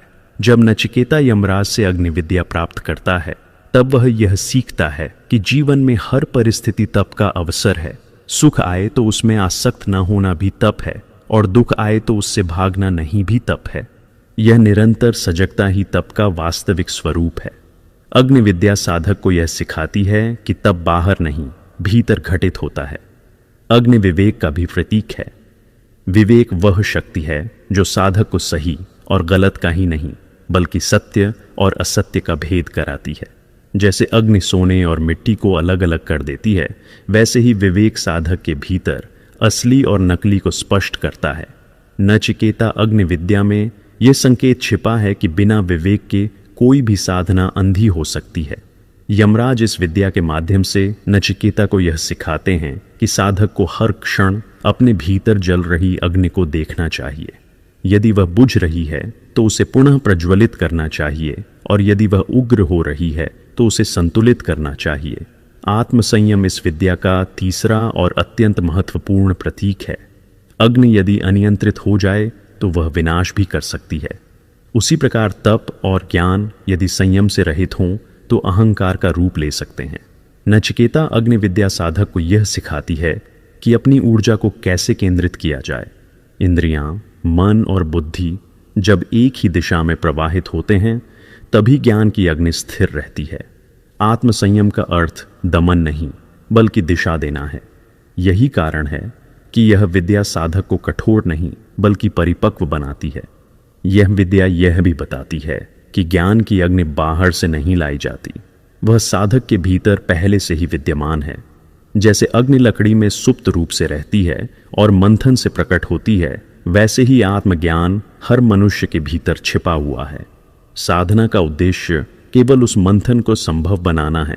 यमराज द्वारा दी गई यह विद्या नचिकेता को यही सिखाती है कि गुरु केवल विधि बताता है, अग्नि स्वयं साधक को प्रज्वलित करनी होती है। नचिकेता अग्नि विद्या जीवन की स्थिरता की नींव भी है। जब साधक के भीतर ज्ञान की अग्नि स्थिर हो जाती है तब बाहरी परिस्थितियां उसे डगमगाती नहीं हैं। सफलता उसे उन्मत्त नहीं करती और असफलता उसे तोड़ नहीं पाती। यह स्थिरता किसी जड़ता से नहीं आती, बल्कि भीतर के प्रकाश से आती है। अग्नि विद्या साधक को यह अनुभव कराती है कि जब भीतर प्रकाश होता है तब बाहर के अंधकार का प्रभाव स्वतः कम हो जाता है। इस विद्या का सबसे सुंदर पक्ष यह है कि यह साधक को संसार से अलग नहीं करती। यज्ञ की अग्नि की तरह यह भी जीवन के केंद्र में जलती है। साधक कर्म करता है, संबंध निभाता है, समाज में रहता है, पर भीतर कहीं एक अग्नि निरंतर साक्षी बनी रहती है। वही अग्नि उसे बार बार स्मरण कराती है कि वह केवल कर्ता नहीं, दृष्टा भी है। यही स्मरण साधना को जीवन से जोड़ देता है। यमराज द्वारा दी गई यह विद्या इसलिए भी विशेष है क्योंकि वह मृत्यु के द्वार पर दी गई है। इसका संकेत स्पष्ट है। जो साधक मृत्यु के सत्य को सामने रखकर भी अपने भीतर ज्ञान की अग्नि जला सकता है, वही वास्तव में निर्भय होता है। नचिकेता अग्निविद्या मृत्यु के भय को नकारती नहीं, बल्कि उसे प्रकाश में बदल देती है।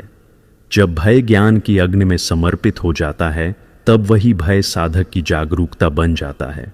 इसी कारण कठोपनिषद में नचिकेता अग्निविद्या को साधना की आधारशिला कहा जा सकता है। यह विद्या बताती है कि आत्मज्ञान किसी एक क्षण की उपलब्धि नहीं, बल्कि निरंतर जलने वाली अग्नि है। जब तक यह अग्नि भीतर प्रज्वलित रहती है, तब तक साधक का जीवन अर्थपूर्ण, स्थिर और जागरूक बना रहता है। यही अग्नि उसे भीतर से शुद्ध करती है, विवेक देती है, आत्मसंयम सिखाती है और अंततः उसे उस सत्य के निकट ले जाती है जहां साधक और साध्य का भेद स्वयं ही मिट जाता है।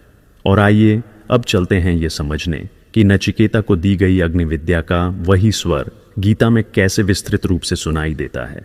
कठोपनिषद और गीता का संबंध ऐसा है जैसे मौन और वाणी का, जैसे बीज और वृक्ष का, जैसे अनुभूति और उसका विस्तार।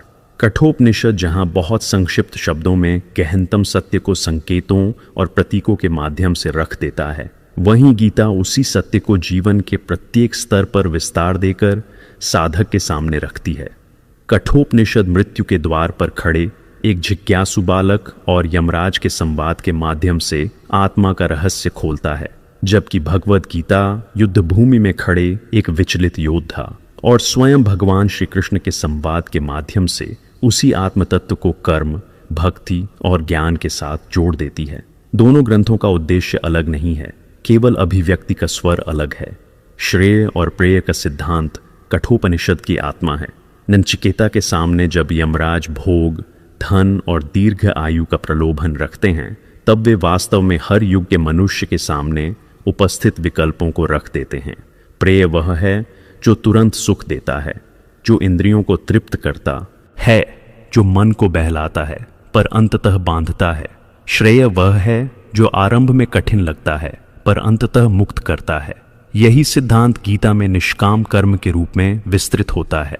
गीता ये सिखाती है कि कर्म से भागना समाधान नहीं है, बल्कि फल की आसक्ति से मुक्त होकर कर्म करना ही वास्तविक साधना है। प्रेम में फंसा मनुष्य कर्म करता है पर परिणाम में उलझ जाता है। श्रेय को चुनने वाला साधक कर्म करता है पर परिणाम को ईश्वर पर छोड़ देता है। इस प्रकार कठोपनिषद का श्रेय प्रेय का बीज गीता में निष्काम कर्म के विशाल सिद्धांत के रूप में विकसित हो जाता है। आत्मा की अमरता का विचार दोनों ग्रंथों की केंद्रीय धुरी है। कठोपनिषद अत्यंत दृढ़ स्वर में कहता है कि आत्मा न जन्म लेती है, न मरती है, न उसे शस्त्र काट सकते हैं, न अग्नि जला सकती है। यह घोषणा साधक के भीतर मृत्यु के भय को तोड़ने के लिए है। गीता इसी सत्य को और अधिक व्यापक बनाती है। वहां आत्मा को नष्ट न होने वाली सत्ता बताकर यह भी जोड़ा जाता है कि जैसे मनुष्य पुराने वस्त्र छोड़कर नए वस्त्र धारण करता है, वैसे ही आत्मा पुराने शरीर को छोड़कर नया शरीर ग्रहण करती है। कठोपनिषद जहां इस सत्य को मौन और गंभीरता के साथ रखता है, वहीं गीता इसे करुणा और स्पष्टता के साथ अर्जुन के हृदय में उतारती है। दोनों का उद्देश्य एक ही है कि मनुष्य स्वयं को नश्वर शरीर मानकर भयभीत न हो, बल्कि अमर आत्मा के रूप में अपने जीवन को देख सके। इंद्रिय संयम, विवेक और ध्यान दोनों ग्रंथों की साझा शिक्षा है। कठोपनिषद रथ उपमा के माध्यम से यह स्पष्ट करता है कि यदि बुद्धि जागृत न हो तो इंद्रियां साधक को भटका देती हैं। आत्मा रथ का स्वामी है, बुद्धि सारथी है, मन लगाम है और इंद्रियां घोड़े हैं। यही शिक्षाएं गीता में अलग अलग अध्यायों में व्यावहारिक रूप से सामने आती हैं। गीता बताती है कि इंद्रियां विषयों की ओर भागती हैं, पर जो साधक उन्हें संयमित कर लेता है वही स्थिर बुद्धि को प्राप्त होता है। कठोपनिषद जहां संकेत देता है, गीता वहां अभ्यास का मार्ग दिखाती है। ध्यान की शिक्षा भी दोनों में समान है। कठोपनिषद मौन और अंतर्मुखी दृष्टि पर बल देता है, वहीं गीता ध्यान को जीवन की निरंतर अवस्था बनाने की बात करती है। कठोपनिषद और गीता का अंतर यह नहीं है कि एक ज्ञान का ग्रंथ है और दूसरा कर्म का। वास्तव में दोनों में ज्ञान, कर्म और भक्ति तीनों का समन्वय है। कठोपनिषद में नचिकेता की श्रद्धा, उसका साहस और उसका त्याग भक्ति के ही रूप हैं। गीता में निष्काम कर्म ज्ञान से जुड़ा है और ज्ञान भक्ति से। इस प्रकार जो सत्य कठोपनिषद में बीज रूप में रखा गया है वही गीता में वृक्ष बनकर फैलता है, जिसमें कर्म शाखाएं हैं, भक्ति पुष्प हैं और ज्ञान फल है। कठोपनिषद का स्वर अत्यंत गंभीर और मौन प्रिय है। वह साधक को भीतर की यात्रा पर ले जाता है, जहां शब्द धीरे धीरे छूटते जाते हैं। गीता का स्वर संवादात्मक और जीवन से जुड़ा हुआ है। वह साधक को संसार के बीच खड़े होकर भी आत्मा का स्मरण कराती है। यही कारण है कि कठोपनिषद को अक्सर उपनिषदिक दर्शन का बीज कहा जाता है और गीता को उसका लोकव्यापी विस्तार। कठोपनिषद ऋषियों के आश्रमों में जन्मा, गीता युद्ध भूमि में उतरी, पर दोनों का लक्ष्य एक ही है, मनुष्य को उसके वास्तविक स्वरूप से परिचित कराना। जब साधक इन दोनों ग्रंथों को साथ रखकर देखता है तब उसे यह स्पष्ट होता है कि कठोपनिषद बिना गीता के अधूरा नहीं है और गीता बिना कठोपनिषद के असंबद्ध नहीं है। कठोपनिषद भीतर की गहराई देता है, गीता बाहर की दिशा देती है। कठोपनिषद पूछता है मैं कौन हूँ, गीता सिखाती है अब इस बोध के साथ जियो कैसे। यही कारण है कि भारतीय आध्यात्मिक परंपरा में इन दोनों ग्रंथों को एक ही प्रवाह के दो छोर माना गया है। इस प्रकार कठोपनिषद और गीता का संबंध केवल वैचारिक नहीं, साधनात्मक है।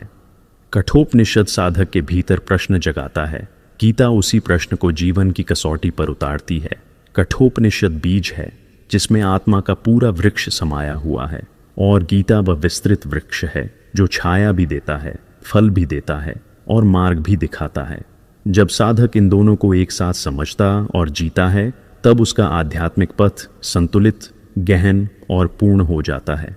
आइए अब चलते हैं कठोपनिषद के उन प्रमुख सिद्धांतों की ओर जो गीता और उपनिषद दोनों के संदेश को एक साथ जोड़ते हैं। कठोपनिषद के प्रमुख सिद्धांत किसी दार्शनिक सूची की तरह नहीं, बल्कि साधक के जीवन को भीतर से रूपांतरित करने वाले जीवंत सूत्रों की तरह सामने आते हैं। ये सिद्धांत केवल समझने के लिए नहीं हैं, बल्कि जीने के लिए हैं। उपनिषद बार बार यह स्पष्ट करता है कि आत्मा अजन्मा और अविनाशी है। यह कोई सांत्वना नहीं, बल्कि अस्तित्व का मूल सत्य है। आत्मा न किसी गर्भ से आती है, न किसी चिता पर समाप्त होती है। जन्म और मृत्यु शरीर की घटनाएं हैं, मन की धारणाएं हैं, पर आत्मा इन दोनों के बीच अचल साक्षी की तरह स्थित रहती है।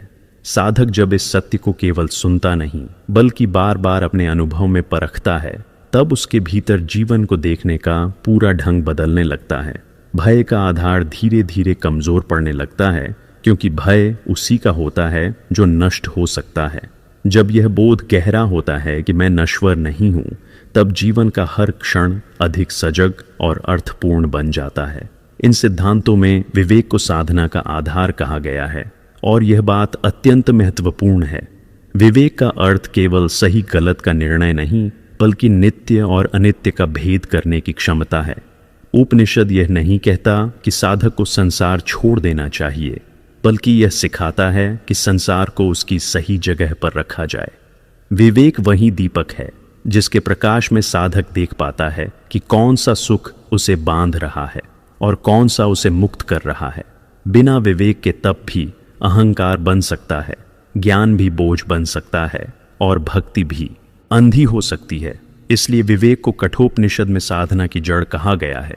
जब विवेक जागृत होता है तब साधक बाहरी आकर्षणों में उलझता नहीं और भीतर की आवाज को सुनने लगता है। इंद्रियों पर नियंत्रण का सिद्धांत कठोर दमन का उपदेश नहीं देता, बल्कि संतुलन की शिक्षा देता है। इंद्रियां जीवन के लिए आवश्यक हैं, पर जब वही जीवन का केंद्र बन जाती है तब साधक बिखरने लगता है। कठोपनिषद रथ उपमा के माध्यम से यह स्पष्ट करता है कि इंद्रियां शक्तिशाली घोड़ों की तरह हैं। यदि उन्हें दिशा न मिले तो वे रथ को खाई में गिरा सकती हैं। इंद्रिय संयम का अर्थ यह नहीं कि देखने, सुनने या अनुभव करने की क्षमता को नष्ट कर दिया जाए, बल्कि यह कि इन क्षमताओं को विवेक के अधीन रखा जाए।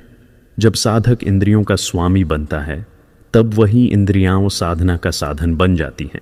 यह नियंत्रण धीरे धीरे अभ्यास से आता है और अंततः स्वभाव बन जाता है। सत्य बाहर नहीं, भीतर है। यह सिद्धांत कठोपनिषद का सबसे क्रांतिकारी संदेश है। सामान्य मनुष्य सत्य को बाहरी परिस्थितियों, वस्तुओं, उपलब्धियों और मान्यताओं में खोजता है। उपनिषद इस खोज की दिशा को भीतर की ओर मोड़ देता है। वह कहता है कि जो खोजा जा रहा है वही खोजने वाला है। आत्मा को बाहर कहीं पाने का प्रयास ही भटकाव है। जब साधक ध्यान, मनन और आत्मनिरीक्षण के माध्यम से भीतर उतरता है, तब उसे यह अनुभव होने लगता है कि शांति, स्थिरता और पूर्णता किसी वस्तु पर निर्भर नहीं है। ये बोध साधक को बाहरी असुरक्षा से मुक्त करता है और भीतर एक ऐसा आधार देता है जो परिस्थितियों से डगमगाता नहीं। मोक्ष के विषय में कठोपनिषद की दृष्टि अत्यंत संतुलित और जीवनोपयोगी है। यहाँ मोक्ष को जीवन से पलायन नहीं कहा गया है। मोक्ष का अर्थ जंगल जाना, कर्म छोड़ना या संबंध तोड़ना नहीं है। मोक्ष सही दृष्टि का नाम है। जब साधक संसार में रहते हुए भी स्वयं को संसार से अलग जानता है, तब वह मुक्त होता है। वह कर्म करता है पर कर्तापन से मुक्त रहता है। वह संबंध निभाता है पर उनमें खो नहीं जाता। सुख और दुख आते जाते हैं पर उसकी पहचान उनसे नहीं बनती। यही जीवन मुक्ति है। यही मोक्ष का जीवन स्वरूप है। इन सभी सिद्धांतों का सौंदर्य यह है कि ये एक दूसरे से अलग नहीं हैं, बल्कि एक ही प्रवाह के विभिन्न चरण हैं। आत्मा की अमृता का बोध विवेक को जन्म देता है। विवेक इंद्रिय संयम को संभव बनाता है। इंद्रिय संयम साधक को भीतर की ओर ले जाता है। भीतर की ओर जाने से सत्य का अनुभव होता है, और जब सत्य का अनुभव होता है तब मोक्ष कोई दूर की अवस्था नहीं रहता, बल्कि जीवन की सहज स्थिति बन जाता है। यही समग्र दृष्टि कठोपनिषद को केवल एक दार्शनिक ग्रंथ नहीं, बल्कि साधना का जीवंत मार्गदर्शक बना देती है। इन सिद्धांतों को पढ़ते समय ऐसा लगता है मानो उपनिषद साधक से यह नहीं पूछ रहा कि तुम क्या मानते हो, बल्कि यह पूछ रहा हो कि तुम कैसे जी रहे हो। यही इसकी प्रासंगिकता है। यह ग्रंथ विचारों से अधिक दृष्टि बदलता है। यह जीवन को नकारता नहीं, बल्कि उसे गहराई देता है, और अंततः यह साधक को उस बिंदु पर ले आता है जहां वह समझता है कि आत्मज्ञान कोई अलग साधना नहीं, बल्कि सही दृष्टि के साथ जिया गया जीवन ही मोक्ष है। आइए अब चलते हैं कठोपनिषद के प्रमुख सिद्धांतों से आगे और उस साधना के मार्ग की ओर जहां यह ज्ञान जीवन में उतरता है। कठोपनिषद में साधना का मार्ग किसी निश्चित नियमावली या कठोर अनुशासन की सूची के रूप में नहीं आता, बल्कि वह चेतना की एक स्वाभाविक यात्रा की तरह प्रकट होता है जो मनुष्य के भीतर स्वयं आरंभ होती है। इस साधना की शुरुआत किसी कर्म से नहीं, बल्कि प्रश्न से होती है। यह प्रश्न साधारण जिज्ञासा नहीं होता, बल्कि ऐसा आंतरिक स्पंदन होता है जो मनुष्य को चैन से बैठने नहीं देता। जब जीवन के सुख, उपलब्धियां और संबंध भी भीतर की रिक्तता को भर नहीं पाते, तभी यह प्रश्न जन्म लेता है कि मैं कौन हूं, यह जीवन क्या है, और क्या मृत्यु ही अंतिम सत्य है। नचिकेता का प्रश्न इसी अवस्था का प्रतीक है। उपनिषद यह स्पष्ट करता है कि जब तक प्रश्न जीवित नहीं होता, तब तक साधना केवल औपचारिक अभ्यास बनी रहती है। प्रश्न ही वह चिंगारी है जो साधना की अग्नि को प्रज्वलित करती है। इस प्रश्न के गहराने के साथ ही साधक के भीतर वैराग्य का जन्म होता है। यह वैराग्य संसार से घृणा का नाम नहीं है, बल्कि संसार को उसके यथार्थ रूप में देखने की क्षमता है। साधक पहली बार यह समझने लगता है कि जिन वस्तुओं, पदों और सुखों को वह स्थायी मान रहा था, वे सभी क्षणभंगुर हैं। यह समझ किसी उपदेश से नहीं आती, बल्कि अनुभव से आती है।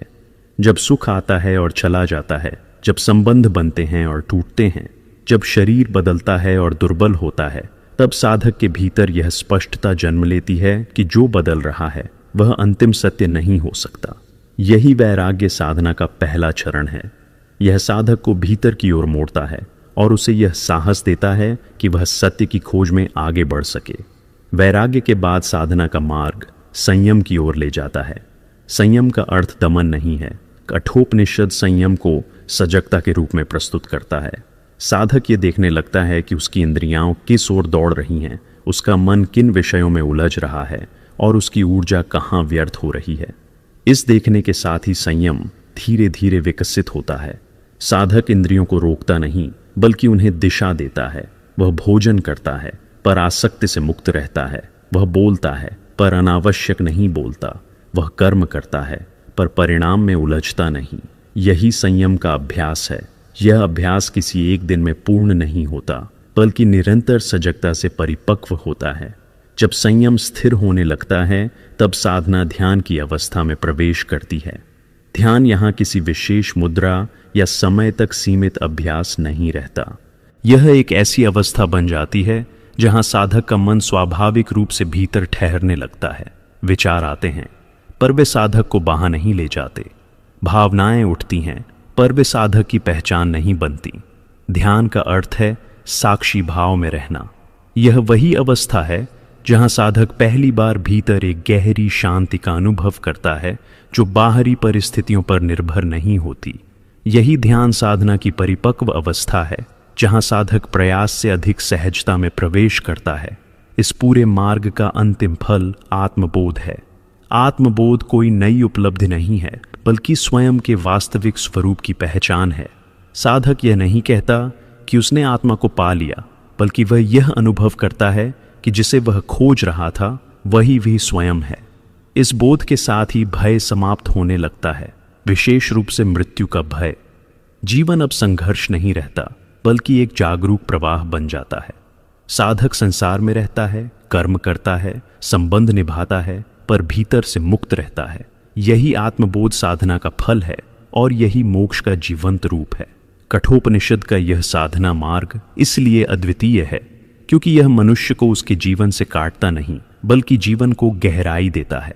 यह साधना किसी विशेष वर्ग, आयु या परिस्थिति तक सीमित नहीं है। जहां भी प्रश्न है वहां साधना संभव है। जहां भी वैराग्य है वहां संयम संभव है। जहां संयम है वहां ध्यान संभव है। और जहां ध्यान परिपक्व होता है वहां आत्मबोध स्वतः प्रकट होता है।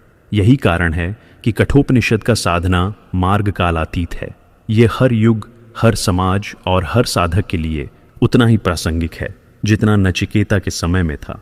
यह मार्ग बताता है कि साधना बाहर से भीतर की ओर जाने की यात्रा है, और जब यह यात्रा पूर्ण होती है तब साधक समझता है कि वह कहीं गया ही नहीं था, बल्कि अपने ही सत्य में लौट आया है।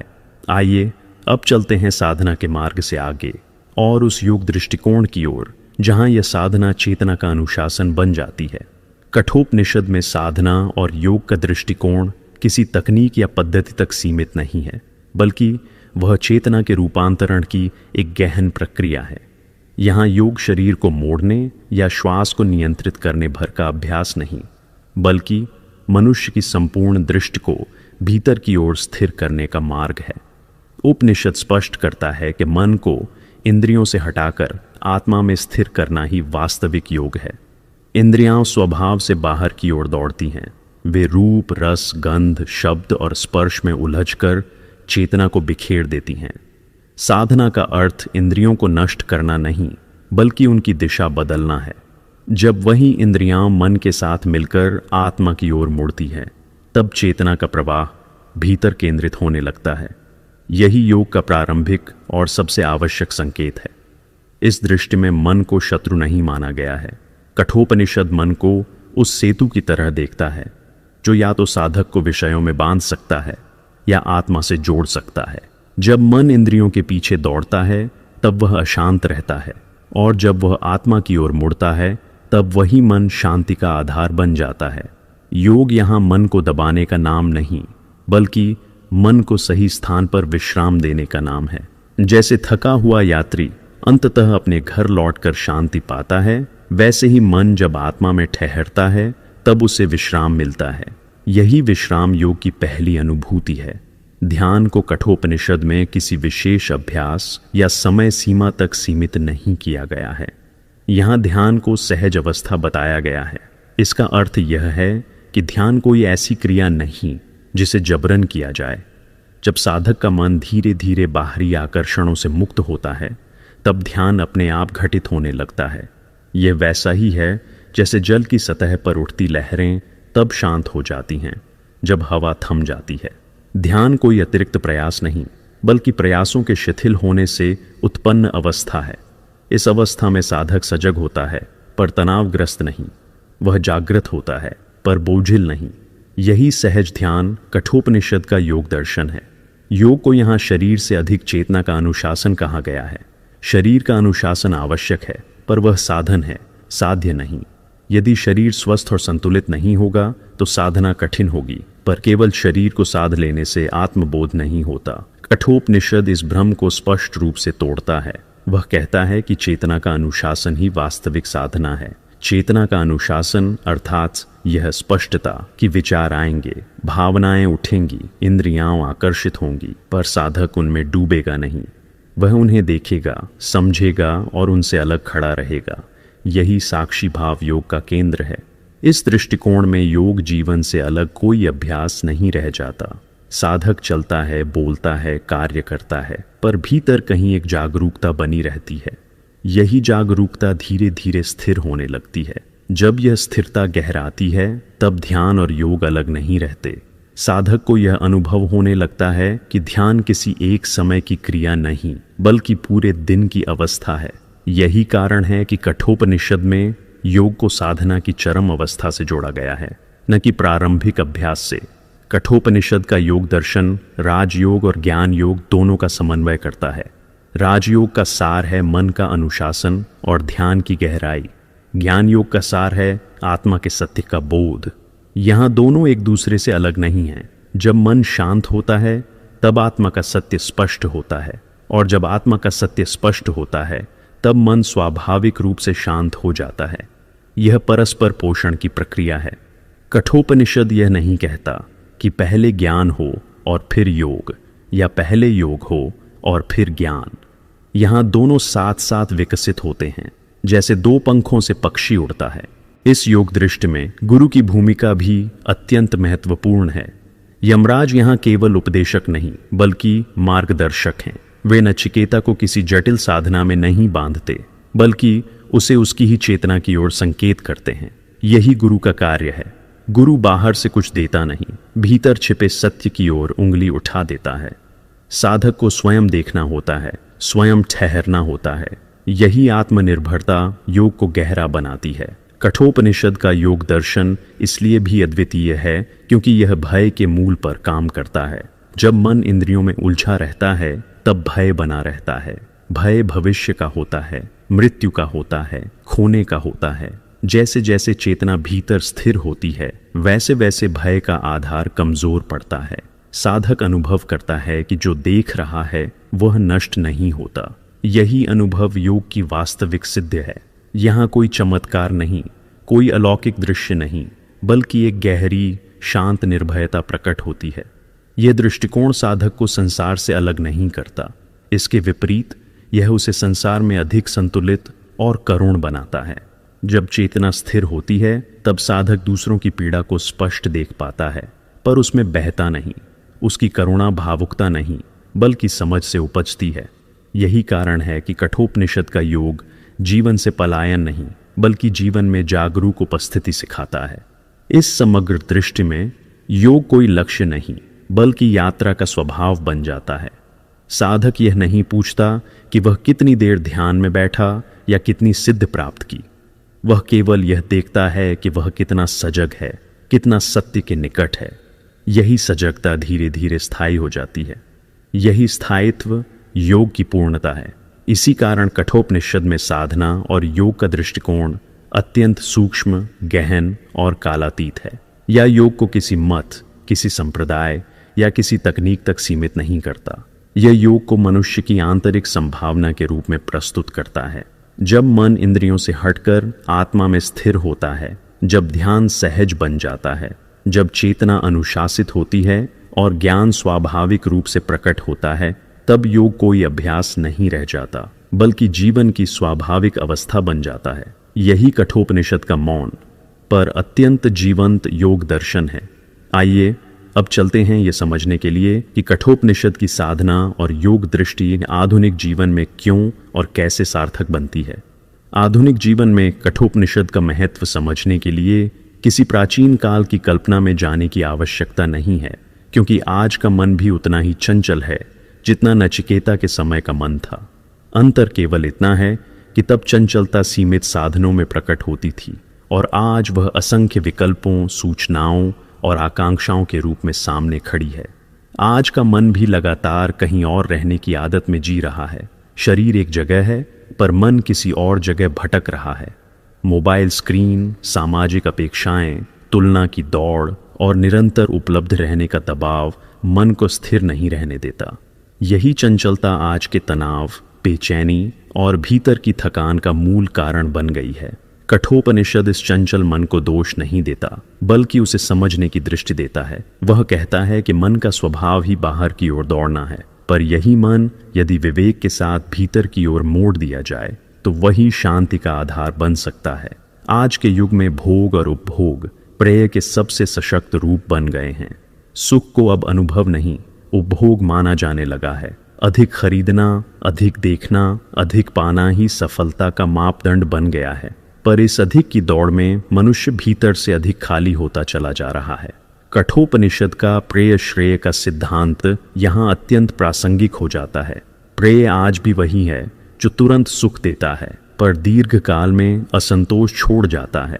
नया सुख कुछ समय के लिए मन को बहला देता है, पर जैसे ही उसका असर कम होता है फिर वही खालीपन सामने आ जाता है। उपनिषद यह नहीं कहता कि सुख गलत है, बल्कि यह सिखाता है कि सुख को अंतिम लक्ष्य बना लेने से मनुष्य बंध जाता है। श्रेय वह है जो बाहर से आकर्षक न भी लगे, पर भीतर स्थिरता देता है। आधुनिक जीवन में यही विवेक सबसे अधिक आवश्यक हो गया है। कठोपनिषद विवेक सिखाता है, और विवेक आज के मनुष्य के लिए सबसे बड़ी आवश्यकता है। विवेक का अर्थ केवल नैतिक निर्णय नहीं, बल्कि यह समझ है कि क्या मुझे वास्तव में सुख दे रहा है और क्या केवल मुझे उलझा रहा है। आज तनाव का एक बड़ा कारण यह है कि मनुष्य बाहरी उपलब्धियों को भीतर की शांति से जोड़ लेता है। जब उपलब्धियां बढ़ती हैं पर शांति नहीं आती, तब असंतोष जन्म लेता है।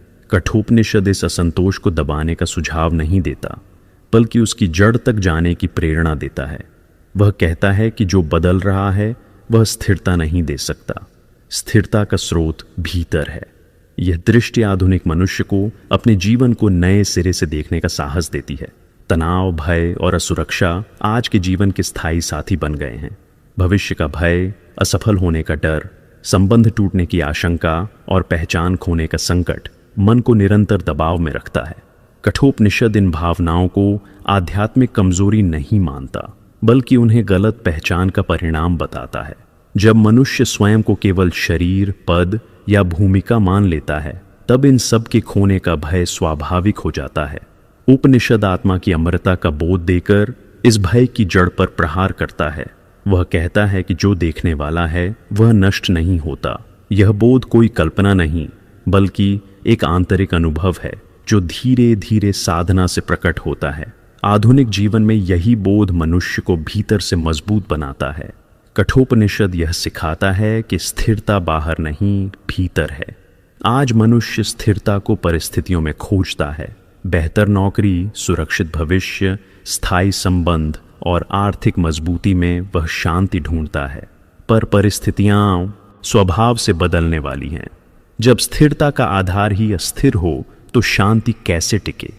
उपनिषद यह दृष्टि बदलता है।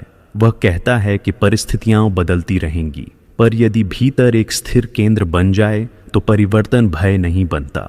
यही भीतर का केंद्र आत्मबोध से जन्म लेता है। जब साधक अपने भीतर साक्षी भाव में ठहरना सीखता है, तब बाहरी उतार चढ़ाव उसे डगमगाते नहीं। आधुनिक जीवन में कठोपनिषद का महत्व इसलिए भी बढ़ जाता है क्योंकि यह पलायन का मार्ग नहीं सिखाता। यह नहीं कहता कि संसार छोड़ दो, तकनीक त्याग दो या संबंध तोड़ दो। इसके विपरीत यह सिखाता है कि संसार में रहते हुए भी भीतर से मुक्त कैसे रहा जाए। यह दृष्टि आज के जीवन के लिए अत्यंत व्यावहारिक है। साधक अपने कार्य में रहता है, परिवार में रहता है, समाज में सक्रिय रहता है, पर भीतर कहीं यह स्पष्टता बनी रहती है कि वह इन सब का साक्षी है। यही स्पष्टता उसे थकान से, टूटन से और भीतर की खालीपन से बचाती है। आज की पीढ़ी उत्तरों से अधिक दृष्टि की तलाश में है। जानकारी बहुत है, पर समझ कम है। कठोपनिषद जानकारी नहीं, दृष्टि देता है। वह जीवन को देखने का कोण बदल देता है। जब यह कोण बदलता है, तब वही जीवन, वही परिस्थितियां और वही संबंध नए अर्थ के साथ प्रकट होते हैं। मनुष्य फिर बाहर से कुछ पाने के लिए नहीं, बल्कि भीतर से पूर्ण होकर जीना सीखता है। इसी कारण कठोपनिषद आधुनिक जीवन में केवल एक प्राचीन ग्रंथ नहीं बल्कि एक जीवंत मार्गदर्शक बन जाता है। यह आज के मनुष्य को यह याद दिलाता है कि चंचलता कोई दोष नहीं बल्कि समझने योग्य अवस्था है। भोग कोई पाप नहीं पर अंतिम सत्य भी नहीं। भय कोई कमजोरी नहीं बल्कि गलत पहचान का संकेत है। और स्थिरता कोई बाहरी उपलब्धि नहीं बल्कि भीतर जागृत होने वाली चेतना है। जब यह समझ धीरे धीरे जीवन में उतरती है तब आधुनिक जीवन की दौड़ भी साधना बन जाती है और तनाव के बीच भी एक शांत, स्थिर और अर्थपूर्ण जीवन संभव हो जाता है। आइए चलते हैं अब आधुनिक जीवन में इस दर्शन के महत्व से आगे और उन प्रतीकात्मक अर्थों की ओर जिनके माध्यम से कठोपनिषद अपना संदेश और गहरा करता है। कठोपनिषद का सौंदर्य केवल उसके शाब्दिक अर्थ में नहीं बल्कि उसके प्रतीकात्मक अर्थों में छिपा है। यह उपनिषद सीधा उपदेश नहीं देता बल्कि प्रतीकों के माध्यम से साधक को स्वयं सत्य तक पहुंचने का अवसर देता है। यहाँ हर पात्र, हर घटना और हर संवाद एक गहरे आंतरिक संकेत की तरह कार्य करता है। जब इन प्रतीकों को केवल बाहरी कथा मान लिया जाता है तब उपनिषद एक सुंदर कहानी बनकर रह जाता है, पर जब इन्हें चेतना की भाषा में पढ़ा जाता है तब वही कथा साधना का जीवंत मानचित्र बन जाती है। यमराज को सामान्यतः मृत्यु के देवता के रूप में देखा जाता है, पर कठोपनिषद में उनका प्रतीकात्मक अर्थ कहीं अधिक गहन है। यहाँ यमराज गुरु हैं। वे भय उत्पन्न करने वाले नहीं बल्कि भय को तोड़ने वाले हैं। गुरु वही होता है जो शिष्य को उसके अज्ञान से परिचित कराए और उसे उससे मुक्त होने का मार्ग दिखाए। यमराज नचिकेता को कोई सांत्वना नहीं देते, कोई आसान उत्तर नहीं देते। वे पहले उसकी परीक्षा लेते हैं, उसके धैर्य को परखते हैं, उसके विवेक को जागृत करते हैं। यही गुरु का स्वभाव है। सच्चा गुरु शिष्य को सहलाता नहीं बल्कि उसे सत्य के सामने खड़ा करता है। यमराज का मौन, उनका प्रतीक्षा करना, उनका प्रलोभन देना और अंततः ज्ञान देना, ये सभी गुरु तत्व के ही विभिन्न आयाम हैं। यह संकेत मिलता है कि जब साधक मृत्यु जैसे कठोर सत्य से भी सीखने को तैयार हो जाता है तभी गुरु तत्व प्रकट होता है। मृत्यु को कठोपनिषद में केवल शरीर के अंत के रूप में नहीं देखा गया है। यहाँ मृत्यु अज्ञान का प्रतीक है। अज्ञान का अर्थ जानकारी की कमी नहीं बल्कि गलत पहचान है। जब मनुष्य स्वयं को शरीर, मन और इंद्रियों तक सीमित मान लेता है तब वही अज्ञान मृत्यु का भय बनकर सामने आता है। उपनिषद यह संकेत देता है कि जब तक अज्ञान है तब तक मृत्यु डराती है, और जैसे ही ज्ञान का प्रकाश भीतर जलता है वैसे ही मृत्यु का भय अपना अर्थ खो देता है। इसीलिए नचिकेता का मृत्यु के पास जाना वास्तव में अज्ञान के पास जाना है। वह अपने सबसे गहरे भ्रम से आमने सामने होता है। यही हर साधक की यात्रा है। जब तक साधक अपने अज्ञान से भागता रहता है तब तक वह मुक्त नहीं होता, और जब वह साहस करके उससे संवाद करता है तब अज्ञान स्वयं गुरु बन जाता है। अग्नि का प्रतीक कठोपनिषद में अत्यंत महत्वपूर्ण है। अग्नि यहाँ केवल यज्ञ की लौ नहीं बल्कि ज्ञान का प्रकाश है। जैसे अग्नि अंधकार को भस्म कर देती है वैसे ही ज्ञान अज्ञान को नष्ट कर देता है। नचिकेता अग्नि विद्या का अर्थ यही है कि साधक अपने भीतर ऐसी अग्नि प्रज्वलित करे जो वासनाओं, भय और भ्रम को जला दे। यह अग्नि बाहर से नहीं लाई जाती, यह भीतर सुप्त रहती है। साधना उस मंथन का नाम है जिससे यह अग्नि प्रकट होती है। अग्नि का स्वभाव ऊपर की ओर उठना है। यही संकेत है कि ज्ञान का स्वभाव भी चेतना को ऊंचा उठाना है। जब साधक के भीतर यह अग्नि स्थिर हो जाती है तब उसका जीवन आलोकित होने लगता है। यही अग्नि उसे जीवन की स्थिरता और स्पष्टता प्रदान करती है। रथ उपमा कठोपनिषद का सबसे व्यावहारिक और गहरा प्रतीक है। यह उपमा आत्मसंयम का जीवंत चित्र प्रस्तुत करती है। आत्मा रथ का स्वामी है, बुद्धि सारथी है, मन लगाम है, इंद्रियां घोड़े हैं और शरीर रथ है। यह प्रतीक बताता है कि जीवन की यात्रा तभी सुरक्षित और सार्थक होती है जब स्वामी सजग हो और सारथी जागृत हो। यदि बुद्धि सोई हुई है तो इंद्रियां रथ को भटका देती हैं। यदि मन की लगाम ढीली है तो दिशा खो जाती है।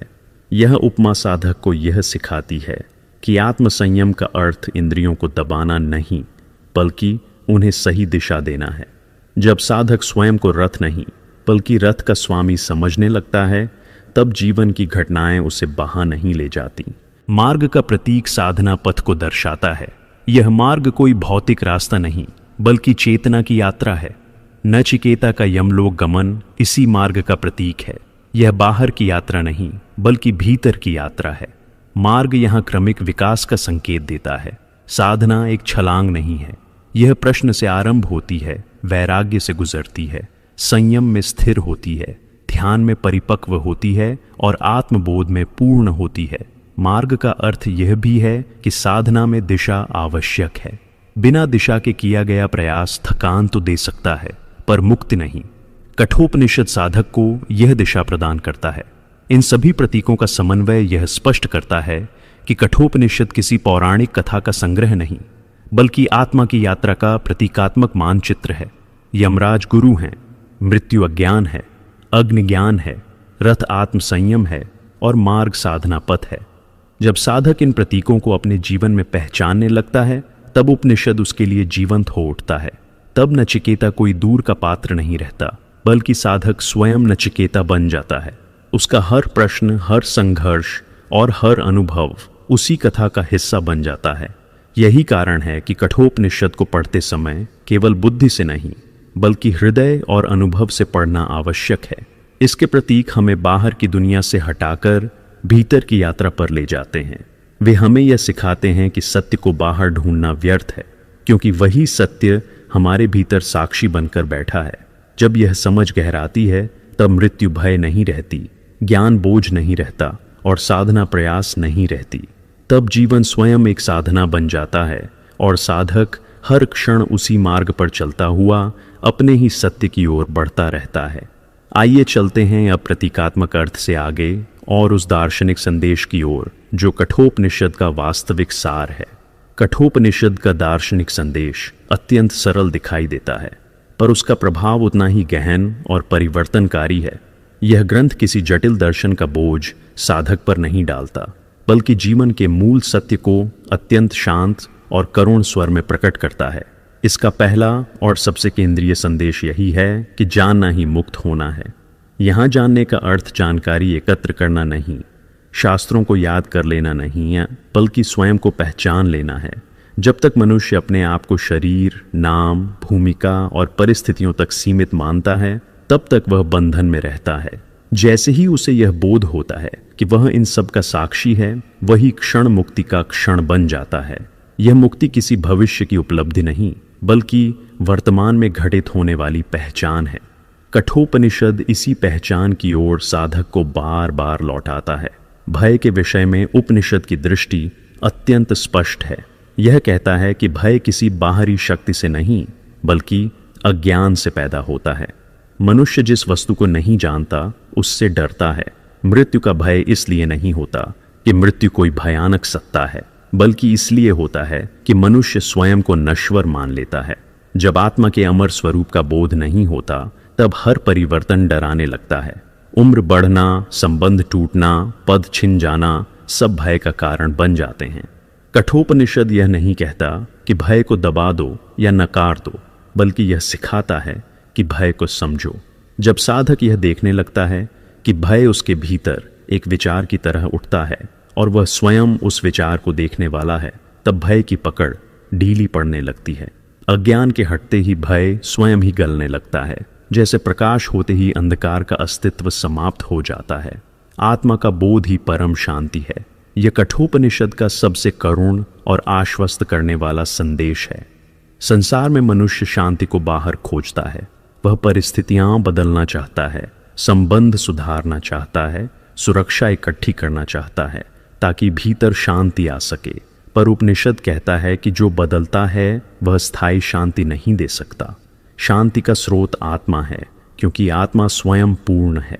जब साधक आत्मा के बोध में ठहरने लगता है, तब शांति किसी अनुभव की तरह आती जाती नहीं, बल्कि उसके अस्तित्व की अवस्था बन जाती है। यह शांति न तो उत्साह से भरी होती है, न ही नीरस होती है। यह एक गहरी स्थिरता होती है, जिसमें जीवन अपने सभी रंगों के साथ स्वीकार्य हो जाता है।